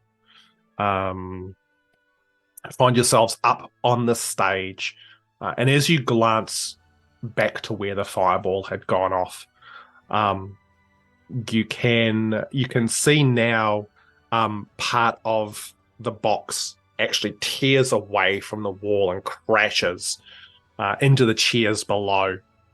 Smoke billowing up, embers flying up into the air. The fire has really taken hold on that side of the theatre now, and there's a sort of a thick smoke starting to build up in here. Groovy, hightailing it out the Yeah. back. Yeah. Out the back. All right. As you sort of start to head towards the back, there is now a little bit of a competition going on because there is also a large number of these nobles who are also getting up onto the stage from the other end, not the calm side. And there's just this surge of people now pushing through and trying to get through these narrow doorways, these narrow stairs at the back of the theatre, which was never designed for a large number of people. As you can hear still at the other end, up towards the foyer, the sounds of combat. You push and shove your way through, but it's going to be slow going. And what I need you guys to do is that there is the possibility that you might get parted from the Altons. And Delgrim will be actively resisting that. So his main focus is going to be, even if it means he's slower, will Yep. be trying to maintain proximity Yep. to them. Just a quick question. When you say that's narrow, what are you talking about? Is it just because of swell of people, or It's like it's a swell of people. It's just this part of the theater was not designed for large groups of people to be going through. You know, bringing up bits of scenery and stuff like that, sure, but it's not designed for 40 people to be trying to push through all at once or something like that. and they're all nobles around us, aren't they? Yes, they are. Everybody here is of wealth. And the other thing to be conscious of as well is that Lady Alton herself, whilst both her and her daughter are taller, and Taris is definitely of wide shoulders, and you've now noticed quite strong, Lady Daria Alton is older and somewhat more sort of delicate, shall we say? Trying to think of the right word. That's not the word I wanted to use. Frail-ish. Frailish, yeah. Oh, wait, frail old woman. Oh no, she's doomed. Oh, no. Delgrim, Quick, Miera, Let me can't sleep on have her. Delgrim, you take the front. I'll take up the rear, and I'll behind Lady Dalton, and I will cast Sanctuary on her. Ooh, okay, outstanding. All right. So you invoke force the magic for that through. How does that work for you again? I'd literally just brush tap her on the arm. Oh wait, no, I did that with the. I'd press unhook a couple of the gears on my pistol on my hip. I'm not taking it out, and I just simply place my glove on her shoulder, and the magical force travels through my gear and passes over her, and then she still has the shield bubble from the protector, and it just changes the energy shield to a slight green. Nice. And from now on, she has You can't be attacked unless they make a wisdom Yes. saving throw. Yep. yes, basically. Cool. So all I'm trying to do is to add additional resistances for her. Yeah, for sure. So you guys sort of get swept up as these people almost carry you through the rabbit's nest of passageways behind out the back of this theater. I do want, because of the way you guys have positioned, you're pretty well set up, but I'd like you to both please make athletics checks just to make sure that you guys don't get separated. 18. Okay. 16. 16. All right. Look at Tiernan. He's I've got 0 on all these modifiers, Yeah. mate, at the moment. Yeah. So it's all There dice you go. rolls. So proud It's- of you, buddy. It's the adrenaline. So you guys manage to keep the Altons together with you. You do notice that Taris has still got the dagger out, and you do notice that there is at least once or twice where she uses it to incentivize people to not get too close. She's a noble. That's her prerogative. How fatal is this incentive? It doesn't appear that she's actually, you would have no idea because you're in the front probably. So Tiernan, unless Delgrim would be checking back quite frequently to make sure he's not it doesn't appear she's trying to kill people. It's more if you get too close, I will stab you. And if that means that as an end result, the repercussions of that are you die, then she it's seems not like to be bloodthirsty secret No. of Jack the Ripper. And no. It's not like she's murdering people reveling on in the it way and kind she's of deal. just like bathed in the blood of the night or anything like that. No. Baying It at the appears moon. Considering that daughter doesn't seem to be what was her name again? Sorry, Harris. Taris. Seeing as how Taris doesn't appear to be too worried about what's happening, if anyone was to try to to jostle or threaten anyway, Tiernan might let loose the occasional shocking grasp from his glove on people with non-lethal. Yep. Okay. The So- Celia, the deterrent. So bouncing back to the other three, Mm. how long are you going to wait out on the street? And because as you sort of get up there, you now start seeing people. Sort of first, there's one or two suddenly come running up from the stairs, and you can see they appear to be, various members of the audience. Women with torn dresses, men with like jackets ripped off. You see one man. He's got a cut across his forehead, and that's bleeding quite badly. Sort of one or two people come up, then a couple more, and then it's like someone sort of uncorked a hose. Rowan would have moved away from the door, like across the street, so that she could see everyone coming out, but she's Yeah. like up against the wall and kind of trying to be as like unobtrusive and doesn't existy as possible, because at this point, none of the nobles know she has anything to do with anyone. Yep. So Yep. she's like innocent bystander on street energy. Yeah. Okay. Yeah, Grumpfel would do something like that. Try and remove ourselves from the door, A, so that more people can move out freely, and B, we can watch for Delgrim and Tiernan and the Altons as a distance, and C, we're far enough away that we can melt away if too many guards come out and look like they want to have at rather than ask questions. Okay. And what about you, Miera? I'd probably be trying to be as inconspicuous as possible. Okay. So can you guys all Chink. make Chink. stealth checks for me? Yeah. What a stealth check. Stealth checks. Roll for hiding. Roll for not being sus. 18. Advantage Ooh. for hiding, not a rocky terrain. I don't think this is rocky terrain. 15. 15. Okay. 8. Oh, Delgrim, Grumpfel. Oh, okay. It's all good.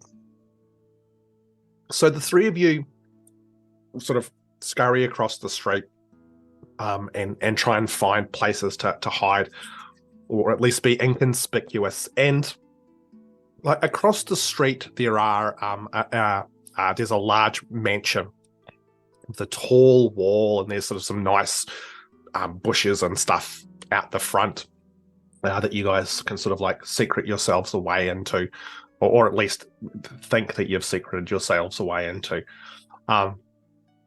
As you watch people just starting to flow out and sort of split and head in different directions as they emerge from the theatre. All three of you can now also see that there is a stream of smoke starting to come up from one side of the theatre itself.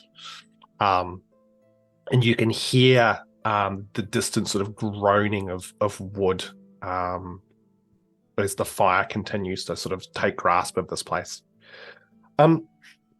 And I'm assuming you're waiting until you see your companions? Okay.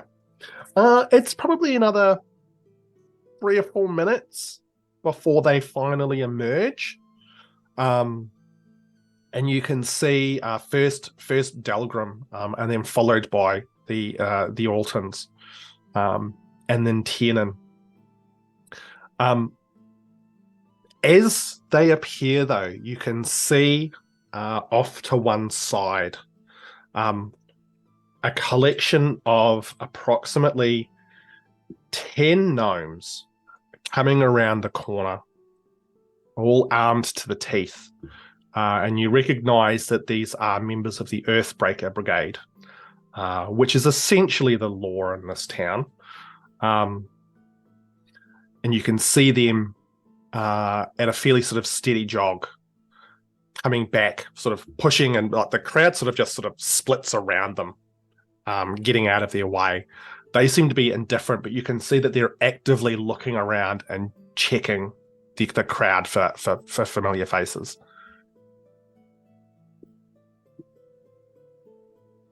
And Lady Alton, where would your guards be? Where's somewhere safe for? We need to get you somewhere safe. Yes. Where is best for us to take you right now? You can see that she's breathing heavily. And she says, my guards would have been up in the foyer. would probably assume at this stage they're not even alive. I mean, we could head to my home. If Would that's the possibly safest, be- if that's the safest place for you, we are happy to escort you. She says she points down sort of one direction, which let's leave this up to fate. 1 to 4 is towards the gnomes. Yeah. 5 to 8 is away from the gnomes. She points in the opposite direction of the gnomes and says, my home's just down that way. Let's go, because I think that the Tritons and the Malgarths are going a bit crazy in the Beckfords. Delgrim will take just a moment to kind of cast his eyes out through the crowd to see if he can spot the other members of the party. Make a amidst the perception throng. check. Yeah. Let's see how well you can spot our hidden companions. 13. 13. You can't see Miera and Rowan, but there you can see poor Grumpfel desperately trying to like hide behind, I don't know, a bush. But there's more of them exposed than possibly there should. That doesn't sound quite right. Crazy. Excellent. So Delgrim will yell out then in Undercommon. Grumpfel, come with us. We are taking Altons to their home. As loud as he can, hoping that the In front of the gnomes, language- who Yeah. probably speak Undercommon. That's fine. And the gods that don't and never hear a stage Yeah. language I being I spoken. just need to get Grumpfel's attention. Look, So, Delgrim hasn't seen the gnomes. It's not a thing. You shout out, and as you do that, you're kind of the only ones who are sort of paused amongst the rest of the people who are spewing forth from under here, and you can see those of you who are hiding can see those gnomes spot your two companions and the Altons, and you watch the one in the lead point and shouts out, "Oi, you lot, freeze right there!" As the gnomes all break into a run, heading towards Delgrim and Tiernan. They seem oblivious to Rowan, Miera, and Grumpfel. I see and hear. Yeah, absolutely. Every Right. one of you will have seen Okay. that. All right. Then Grumpfel will tap Miera and Rowan on the shoulder and says, Delgrim has just said that they're taking. We need to take the Altons to their abode. Right, well, I'm not moving until those gnomes aren't chasing them. So, And she like makes herself even smaller in her hiding. Like, no, I'm not going anywhere. Absolutely not. That, no. Lady Altons, are the Earthbreakers the good guys? She glances at the gnomes That's who are fine. now racing towards you guys, and looks at you and says, "Well, it entirely depends on how much you've had to do with what's going on here. But I would suggest waiting around to talk with them may not be a good idea. We can get to our home from here. I would suggest that you leave very fast." Delgrim? Delgrim will look at Taris then. Are you good enough with that dagger to keep the two of you safe? It's until like, you get home? we're outside. We'll be fine. I think you have got to go now. Let's book it, leave. Delgrim. Like, there at this stage, the gnomes are probably about 50 feet away. Can you vouch Dude. for us? Can you vouch for us to Gnome Friend? I probably not enough in this situation, my friends. I would suggest you run. Tiernan's running. And Delgrim then will mutter to himself in Dwarven something absolutely volatile, and then scoot after Tiernan. Then So Hey, watching this, can I roll an insight to sort of read the body language of what's going on, whether we're going over there or whether we're booking it? Yeah, sure, absolutely. 24. 24. Holy shitballs. You can see both Tiernan and Delgrim sort of tense up, ready to go. There's some terse words between Taris and Delgrim, but it's hard to hear over everything else that's going on. All you know is that there are 10 gnomes charging towards your two friends at this point in time. And then you watch as Tiernan, followed quickly by Delgrim, both turn and start to sprint off in the other direction. Right. I don't know what was said, but I get that I think we're not escorting the Altons anymore, and I think we should make our way back to perhaps the Veilway. Good. Shall we go in different directions? Do you want to go your way and I'll just... They don't know anything about me. I can go talk to the Altons. I don't exist according to basically anyone here. So...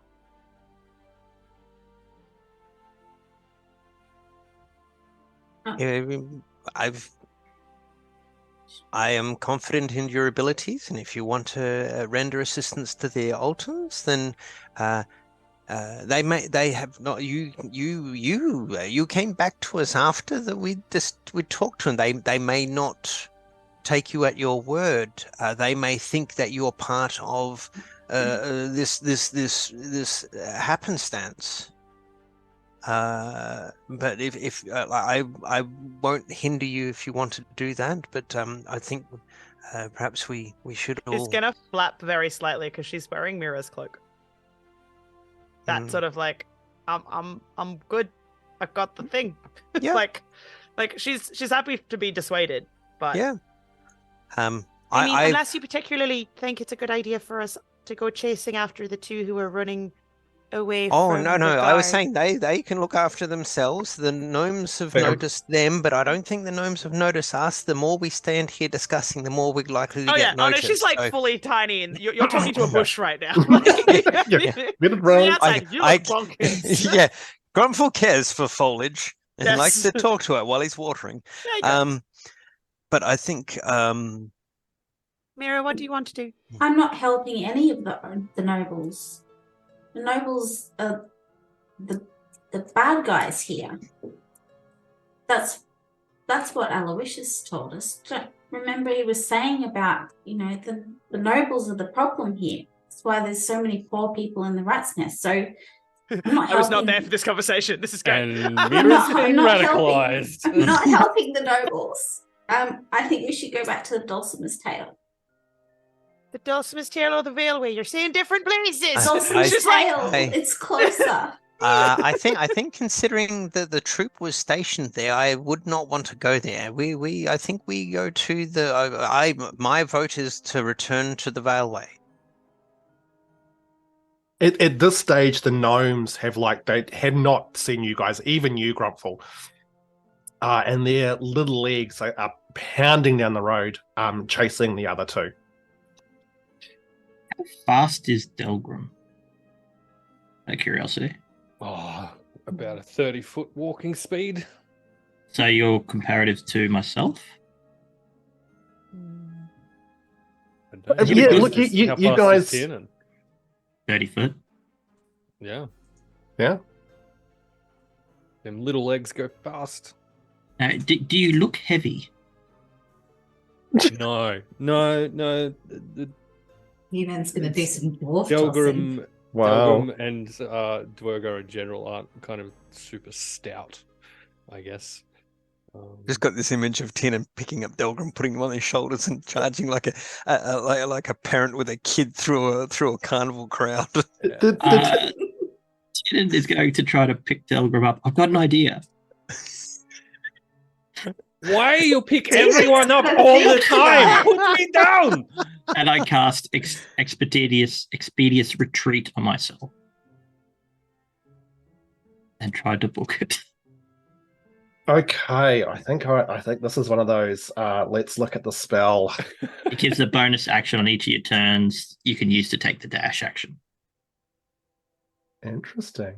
So it's like you can dash and dash. What's 10 in strength? 10. 10. Okay. Because of the awkward nature, so Delgrim is not small. Delgrim is medium sized. I did ask you how bulky you looked. I think I would But like. I know better not to pick him up. You look. I mean, if you want to try, you absolutely can. I will ask you to make an athletics check because trying to sprint whilst carrying a chunky little dwarf. I probably wouldn't do it if he's a chunky little dwarf. I keep thinking he's a halfling. Yeah. Because No, of so the you other got- That's halflings us, in the that's group. us. Yeah. Yeah. So- No. And I This probably is won't do it. I probably wouldn't All do right, it. so let's get like desert stuff out the way. So he's 4'2", Mhm. and I've got him at Eyes of 120 blue. pounds. Yeah, Then I'd no. If he's 4 which foot, is- then he wouldn't. which is 54 Piggyback. kilos Yeah. worth of No, Wurgar. Tiernan wouldn't do that. Instead, you'll just leave him in the dust. Yeah, still cast catch lightning. No, he hasn't casted. We'll see how we go. Oh, That's his exit strategy. So sorry, what was that? That would be his exit strategy in the worst situation. Okay, so you guys are just booking it at this stage. Yeah, Oh, yeah. imagine so. All right. And it's highly unlikely in the circumstances, but Delgrim will have a look around for like cart tracks, and if by chance he can spot it, he will kind of follow the direction he thinks those carts might have gone in. So all of the roads here are very nicely hobbled. It's very clean. It's very well kept. There aren't really any kind of cart tracks and stuff. This is where the wealth lives. We're going to have filth like cart tracks everywhere. Cool. But what I would like to do is, every time we get out of line of sight, like turn a corner, I would throw one of my ball bearings down the opposite way, just the sound of running footsteps in the opposite direction. And that's got a 10-foot sort of. Yes, it does. So it's not like I'm running. I'm not Yeah. trying to. You're just trying to give the impression of people running in different Yep, directions. Okay. So the Dragon's Heart is a large circular quarter, and the roads itself are also quite circular. There are side streets which appear to sort of split off away from the center, which is where the main keep is. But essentially, if you kept sort of continued running around sort of this main road, which is around sort of the central keep, you would eventually get all the way back around to the gate that leads out of this quarter. If you were to take any turns off, you would be moving sort of out towards where a lot of the mansions and stuff are, down some of the side streets. And you're not sure if that would lead to any other exits. But I mean, from what you can recall of previous discussions, there is only one way in and out of this quarter.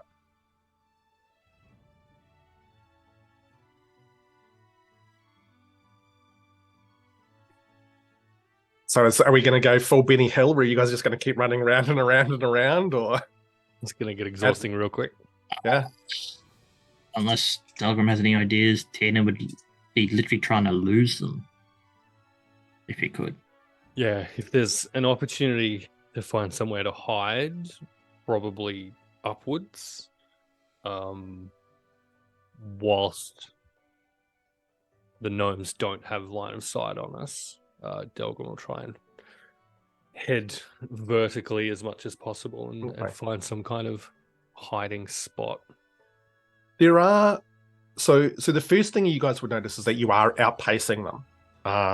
They are more halfling than dwarf sized, and their little legs unfortunately can't keep up with the two of you. So you would be able to get to a point where you could probably get far enough around a bend or something where You could see a number of these mansions and stuff. There'd be some trees if you wanted to try and climb a tree, or a wall or a fence you could try and sort of vault over, or something of that nature. It's something with an exit, so it would be buildings Delgrim would be looking to try and get on top of or around. I don't know how high some of these buildings are, but it'll be... Most of the buildings in here are at least sort of 2 stories tall. Yeah. So I mean, one like you at one stage you come sweeping around one bend, and there's a side road off, sort of spoking away from the center, between 2 of the large mansions, and they've both got largish, sort of probably about sort of 6 foot high fences, but potentially you could try and get onto the fence and then up onto one of the buildings if that's what you're trying to think about. Heck yeah. Yeah. Yep. Want to get up and out of their eye line. Yep. Okay. Tiernan's just going to be following Delgrim in that respect. Okay. All right. So, you guys find yourself in a situation where you feel like you're probably far enough ahead, and so you split off down the side, and you can see that there's a large, as I said before, like a large fence. I need you guys to make an athletics check to try and actually clamber up the fence itself. Death by impalement. Goodbye, Yeah. Delgrim. No. I knew I was 18. going to fail. That's like the 3rd friggin' athletics check you want me to do. 5. 5. Oh. Delgrim? Mhm. 18. Would this be one at a time? So it's up to you guys how you want to approach it. Well, I'd be following Delgrim. If you're following Delgrim, so all right, so Delgrim would go up, and assuming 18 makes it, Yep, piece of cake. knowing Tiernan's not as athletic as Delgrim, will try and assist in whatever way he can. So I'll let you roll that with advantage then, Tiernan. You got this, buddy. I believe in you. No, I do not. 6. Oh wow, you do not. Okay. So again, like it's Tiernan sort of at the bottom of the fence, jumping up, and you're trying to grab his hand to try and sort of haul him up on the fence. Tiernan, all of this exercise is probably outside of what you're normally used to, I would imagine. Mm-hmm. And your athletic prowess from earlier is beginning to let you down. Okay. Is there any other way where to hide right now? No. Don't worry about it. Delgrim will grab some rope out of his pack, cut some off, loop it up, and we'll cast snare and throw that on the ground to Tiernan's feet. Okay. So the rope lands at your feet, Tiernan. Step in the rope. Yeah, I'm not even going to question it. I'm just going to do it. Okay. It quickly tightens around your feet. And is it around his feet that it works, Mr. Prometheus? Yeah, it would be, unless he wants to put his hands in it, I guess. But no. No, he'd just simply stand in it. You said Okay, feet, so you so feel do it. Feet. It tightens around your feet all of a sudden, and your feet are now tied together. And you'll be lifted 3 feet above the ground or floor. So Oh yeah. your head will be 3 feet. from And the yeah, ground. so his feet, very fucking clever, dude. So his feet are now dangling in front of you. And Delgrim will use that elevator position to kind of rehoist Pull him over. then Tiernan over. Okay, you can now hear the gnomes. They're not too far away, and you guys are on top of this fence at this point in time. Mm-hmm. It's a large sort of stone wall, so that the top that you're on is probably, maybe a couple of feet wide. And I will throw one of his ball bearings down where him and Delgrim were previously headed. Yep. Just with the running footstep noise. Okay. And we're jumping inside the fence. The point was to keep going up as much as Yeah. possible. So you can sort of see. fence and building, was it, between mansions? Or So you can see probably about maybe 6 feet away, and maybe 2 or 3 feet up, a balcony with some wrought iron sort of small fence that you could try and jump up to grab. Yeah, okay. Look, if the gnomes are closer than they were before, does this fence kind of block the line of sight? It would. Yep. Delgrim will just kind of take cover then behind this fence and So you'll go inside, like inside the property. yeah, Tiernan will follow suit quickly kind of hope that they run and past. hide. Yeah, we're going to try and hide. behind this Okay. fence. So you guys hop down behind the fence, and there's a beautifully manicured lawn here. And as you hit the ground, you turn, and looming up, like almost casting like a shadow, even in the darkness, is this massive dragon. And we'll go across to the other guys now. Half We didn't see that expected before we jumped in. half expected you to say, and that's where we'll leave it for today. To that, yeah. Get close. So the three of you guys watch as your two friends race off. The 10 gnomes are chasing after them. You watch as the Altons slowly start to make their way in the same direction that your friends went.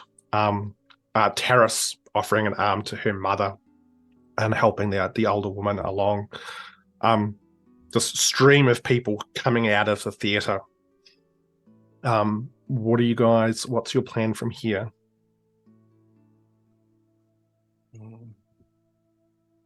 Well, Miera wants to go to the Balsam's Tail. Yep. So you're going to start heading towards the gates? Yeah. Okay.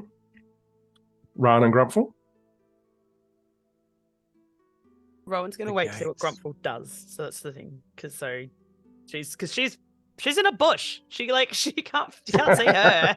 Like Yeah, Grumpfel's Grumpfel's just realised that the gates, getting through the gates, is going to be the fun part as well, because we came through with the wagons, so we were kind of expecting to go back through with the wagons. So now he's trying to reassess of how we're getting back through the gates or back to the Valeway.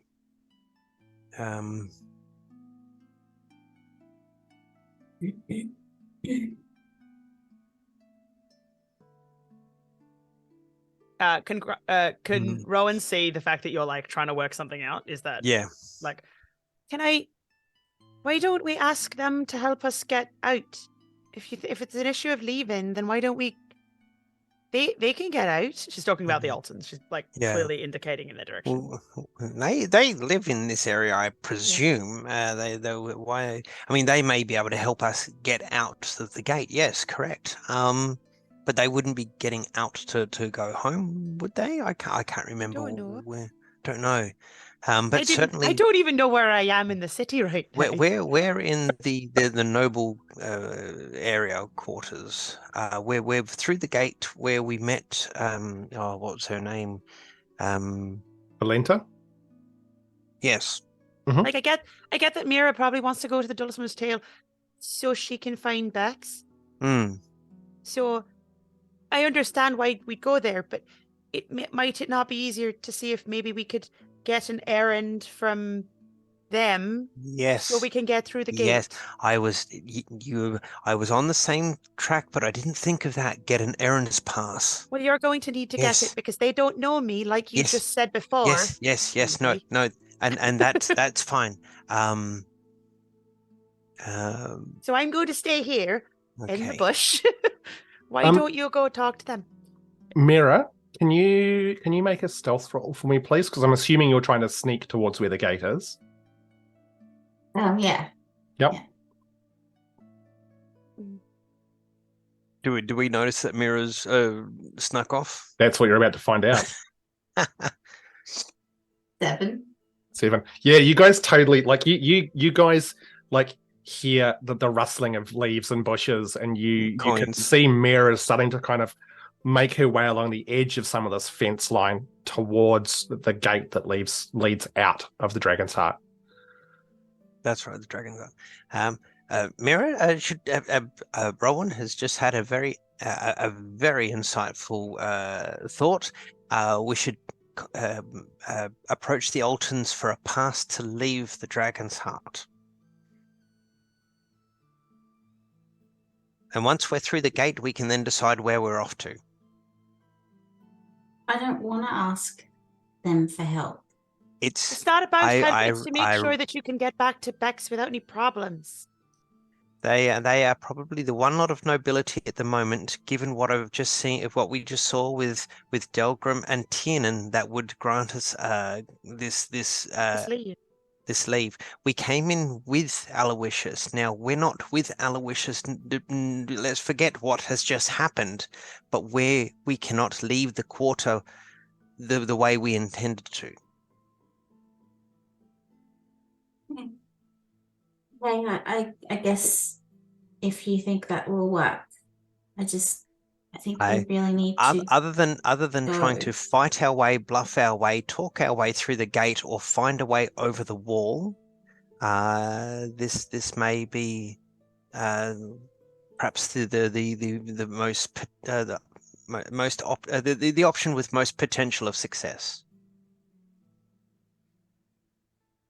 Well, the biggest failure if they decide that they don't want to help us and get us thrown in prison, I suppose. But if you think the body language we saw when they were with Delgrim and Tiernan suggests that they believed whatever Tiernan and Delgrim had told them. If they suspected we were part of this, I dare say they wouldn't be out this side of the theatre with them. They would be the other side with their guards, and perhaps we would be then looking for Delgrim and Tiernan to find out where they are and what had happened. Miera's she's not going to say anything. She just has tears welling up in her eyes because she's starting to panic a bit and is worried about Bex. This evening is not what I thought it was going to be. To see such loss of life, no matter who, is hard for anyone to watch. And myself, I was not able to help anyone. It's who I am. I understand your hesitation. I understand your panic, but we must be thinking of ourselves, and we must be thinking of how to find our way to a safe spot that has the most success and involves the least amount of confrontation. I would like to make sure that yourself and Rowan are safe, and myself too. It's a night that I will never forget, no matter how much I want to.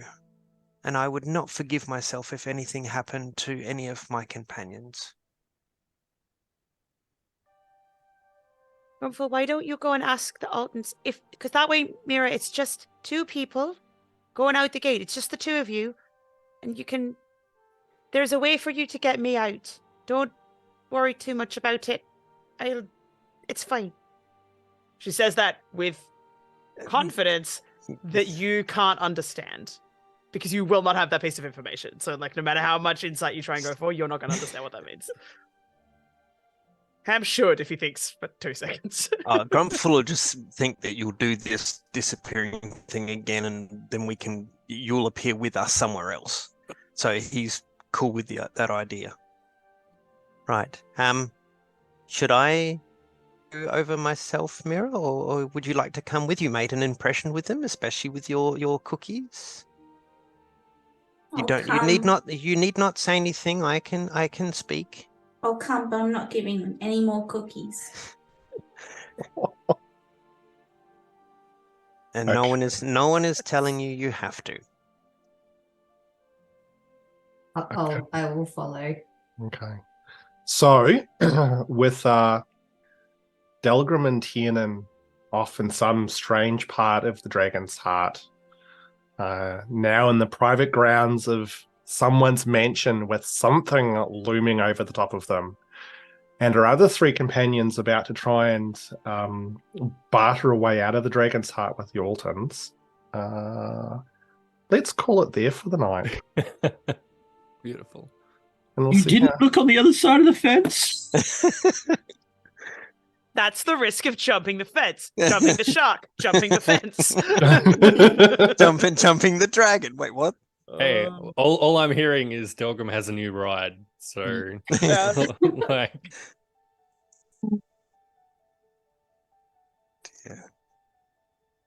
I just Oh, can't believe Miera's friends have thrown us to the wolves. Yeah. I don't think they have. There must be a reason. Mm, To There's gotta abandon be us in the dragon heart with no It- way out. there must be a reason that they Gotta be a reason. committed an assassination and then just left us there. These people are Ugh, terrible. They're thank awful God. human beings. Look at the squalor of the rat's nest. Oh, They Hey, had it coming. Grumpfel's going That's all back I'm to saying. day They drinking. had it coming. They Wow. had it coming. Thank you, because I can't. You can't. 69 subscribers. Nice. Damn it. Before I that thought could you'd happen. take the bait, Kate. I Oh, thought you would I take was- it. It's here. It's all playing up here. It's just not coming out. Escape, exactly, Ellie. Escape. Oh, dear me. It's funny. It's spelled exactly like escape. Oh dear. So, yeah, Friday night stream. Yeehaw. Kate, as always, Wild. great to have you back. Let's do a little whip around of favorite moments. Who wants to go first? Okay, I like the reveal of the dragon. Mm. That was great. like I like the number of like little sneaky reveals you did today. Like there were just little bitsy like things that you'd be like, Lord dump, Lord dump, Lord dump, Lord dump. Oh, by the way, fireball. Or like climbing the wall, climbing the wall, climbing the wall. Oh, by the way, dragon. Like Yeah, just some it's- nice little like and Surprise! It's been super interesting for me to see like how you've approached stuff. Like I wasn't sure if you guys would go and try and save the Altons, or you'd just be like, fuck it, we're out. They were all ready to just immediately bail. Like, Yeah. ugh, It's nah. like the whole point of seeing the whole point of us being there was to see the Altons to help Greenfields. Yeah, Oh, it's it's just- been if interesting. they just get mercilessly slaughtered. What is the point? Of being here? It's been interesting. But yeah. Cool. Who wants to go next? I enjoyed the massive amounts of lore dumping in general, and Miera's low burn but inevitable radicalization, and Out of the nobility. resulting, no doubt, in betrayal whenever there's some kind of difficult choice between all of her new friends, us, and people she randomly met, yeah. even a fewer number of days before. I love it. I'll absolutely love it. I'm gonna go next so I don't leave myself at the end, which I often do. I'm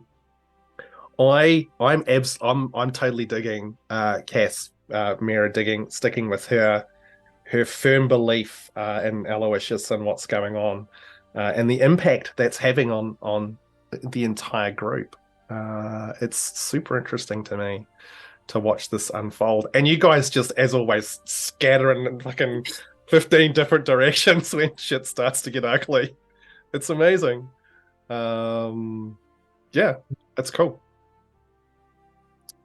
I guess my favorite part it's not that great, but it was just Delgrim and I jump in to try to save the Altons, and we get out, and then the guards come, and we're like, oh, what should we do? And the Altons just go, well, if I was you, I'd run. Bye. Bye. Screw you, old lady. Wow. Okay, Should have let you be fine. trampled to death. Ugh. Oh, I just, I liked. I enjoyed Tiernan picking up Rowan at the start. I thought that was hilarious. Beat down. he wasn't moving. Oh god, it was just like, oh. The irony of me, the size that I am, like my reaction would be the same. It would be like, no, put me Yeah. back on the floor. Yeah. Absolutely just- not. Yeah. I just envision Rowan just kind of almost like going like stiff, just kicking her legs out randomly in order to be uncontrollable. And That was Like a in my toddler, mind. you know, just Yeah. I was struggling the whole time. I feel like normally Delgrim would like call Tiernan on something as ridiculous as that, but at the same time, he's lost all trust in Rowan, so he's just like, just let that happen then. Yeah. I also like the I also like the sneaky calm emotions from Yeah, Delgrim. that I'm was so glad you used that because That was- Tiernan's Very, very good use of it. It was But very also- well played. Yeah, that's What the heck? That's right. It's not targeting an individual to change their No, just a No, group it's of targeting a individuals. whole Completely heap of people. different. benefit. Calm. Yeah. Yeah. What do you think? Delgrim can't like morally justify that usage? I mean, I like, just Bring think it. it's now a case of is Delgrim that petty that he would turn around and use it on Miera just to go, now you know how it feels. yes. The answer is yes. The answer is absolutely no. Unequivocally yes. Hasn't Um, happened yet. You Be just wait till interesting I to get see. mass suggestion, you bastards. It'll be great. oh my god. One of the other things that I quite enjoyed Oh. was in the first 15-20 minutes, the stream of messages from Kate asking me questions about the stuff that was going on. I'm like, my dude, they're like these questions are ones I cannot answer, and I don't know if I can do what I'm about to do because Yeah, I it don't was- know what's true and what's not. Which was awesome. That's just played into the complete just- chaos. Just for clarity, that's half the reason I've been over here is there's like messages that I've had to do. I'm like, Ham, I have a question. Yeah, Ham, it's been- I it's need been to quite- know things. It's been like, yeah, no. How this long is- exactly has Rowan been dead? That No, kind of- well, it was When did you like, become a lich? Tiernan thoroughly convinced you faked your own death. You still haven't convinced him otherwise. But it was things like being like, do I know this person? I don't know. You didn't tell me the name of the person. Yeah. Are they And real? it was- I don't know. And it was like, how much do I tell you before the session? We'll see how it plays out. And it just Yeah. all Yeah. it fed the chaos and the complete confusion. Oh. It was absolutely amazing. Yeah. Mr. Heath, how about you, buddy? Funny that you just said about the chaos and confusion. I've got to hat tip a few people, yourself included, Ham, for dialogue, narrative, and creative use of spells. Right, the Lord dump leading into the fireball. Dude, didn't see that coming. That was very cool. Pissed me Is the it bad hell that off, I but it was did? I was very like, cool. He's gonna blow it There up. was something gonna Yes. there was something gonna happen, but I didn't pick a fireball. And I could Uh, see the differences between people. Some people, I could see some like you, Kate, were like, and others were like, what's going on? and like I play mages most of the like from right back from AD and D first edition. Mages are my go-to. So seeing that and going, you magnificent bastard. And then as someone playing a cleric of a life domain going, oh shit. So that was very cool. So I enjoyed that part. The dialogue, the subtle use, Kate, of to get Tiernan to put Rowan down. That was very cool. I'm like, Um, I will stab you in the brain. Yeah. Yeah. My mind. When Promethean and John, when Tiernan and Delgrim were protecting the Altons, the combination of spells in like shielding, the calm emotions, sanctuary, very cool use. Yeah, it's very clever. Promethean with Delgrim later with snare, hat tip. Man. Yeah, that was a good that one. was- That was It pretty was good. very clever. That- It was very clever. That was very cool. That was a very cool sort of. Then you could lift him up. Yeah, that was Yeah, very now cool. you know how it feels to be picked up. Yeah. That you can say. That very Hey, you didn't mind. all the little dial those sort of things, the dialogue. I mean, Cass, how you're playing Miera, like Ham said, like that sort of sticking to your guns of that's what Miera was thinking. Sort of that was very cool as well. So I think we had a very cool session with a lot of things, despite the chaos of the theatre, fireball, flames, blood, mayhem, chaos. It was very cool. It was very smooth and very enjoyable. I love that I'm still sending Ham messages now. I'm like, Yes. other Yeah. things, questions. Yeah. Also, I just enjoy that Emily is just apologizing for killing my character. So we'll see.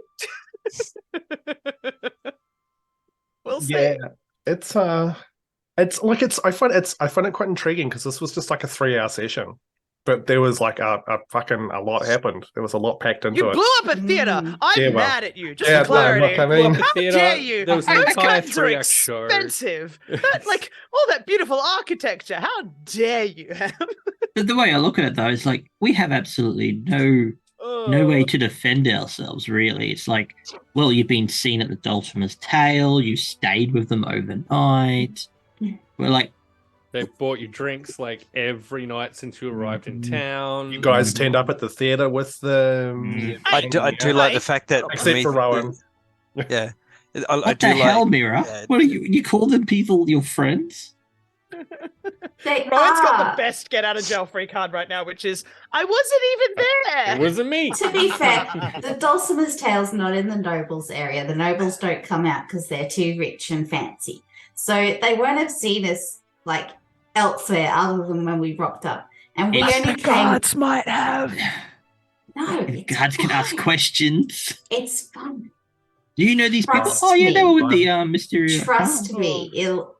There's a reason. There has So- to be a reason. So the yeah, next it's called scapegoats. The next Yeah. question All is going guys. to be: I'm very very conscious that I think our next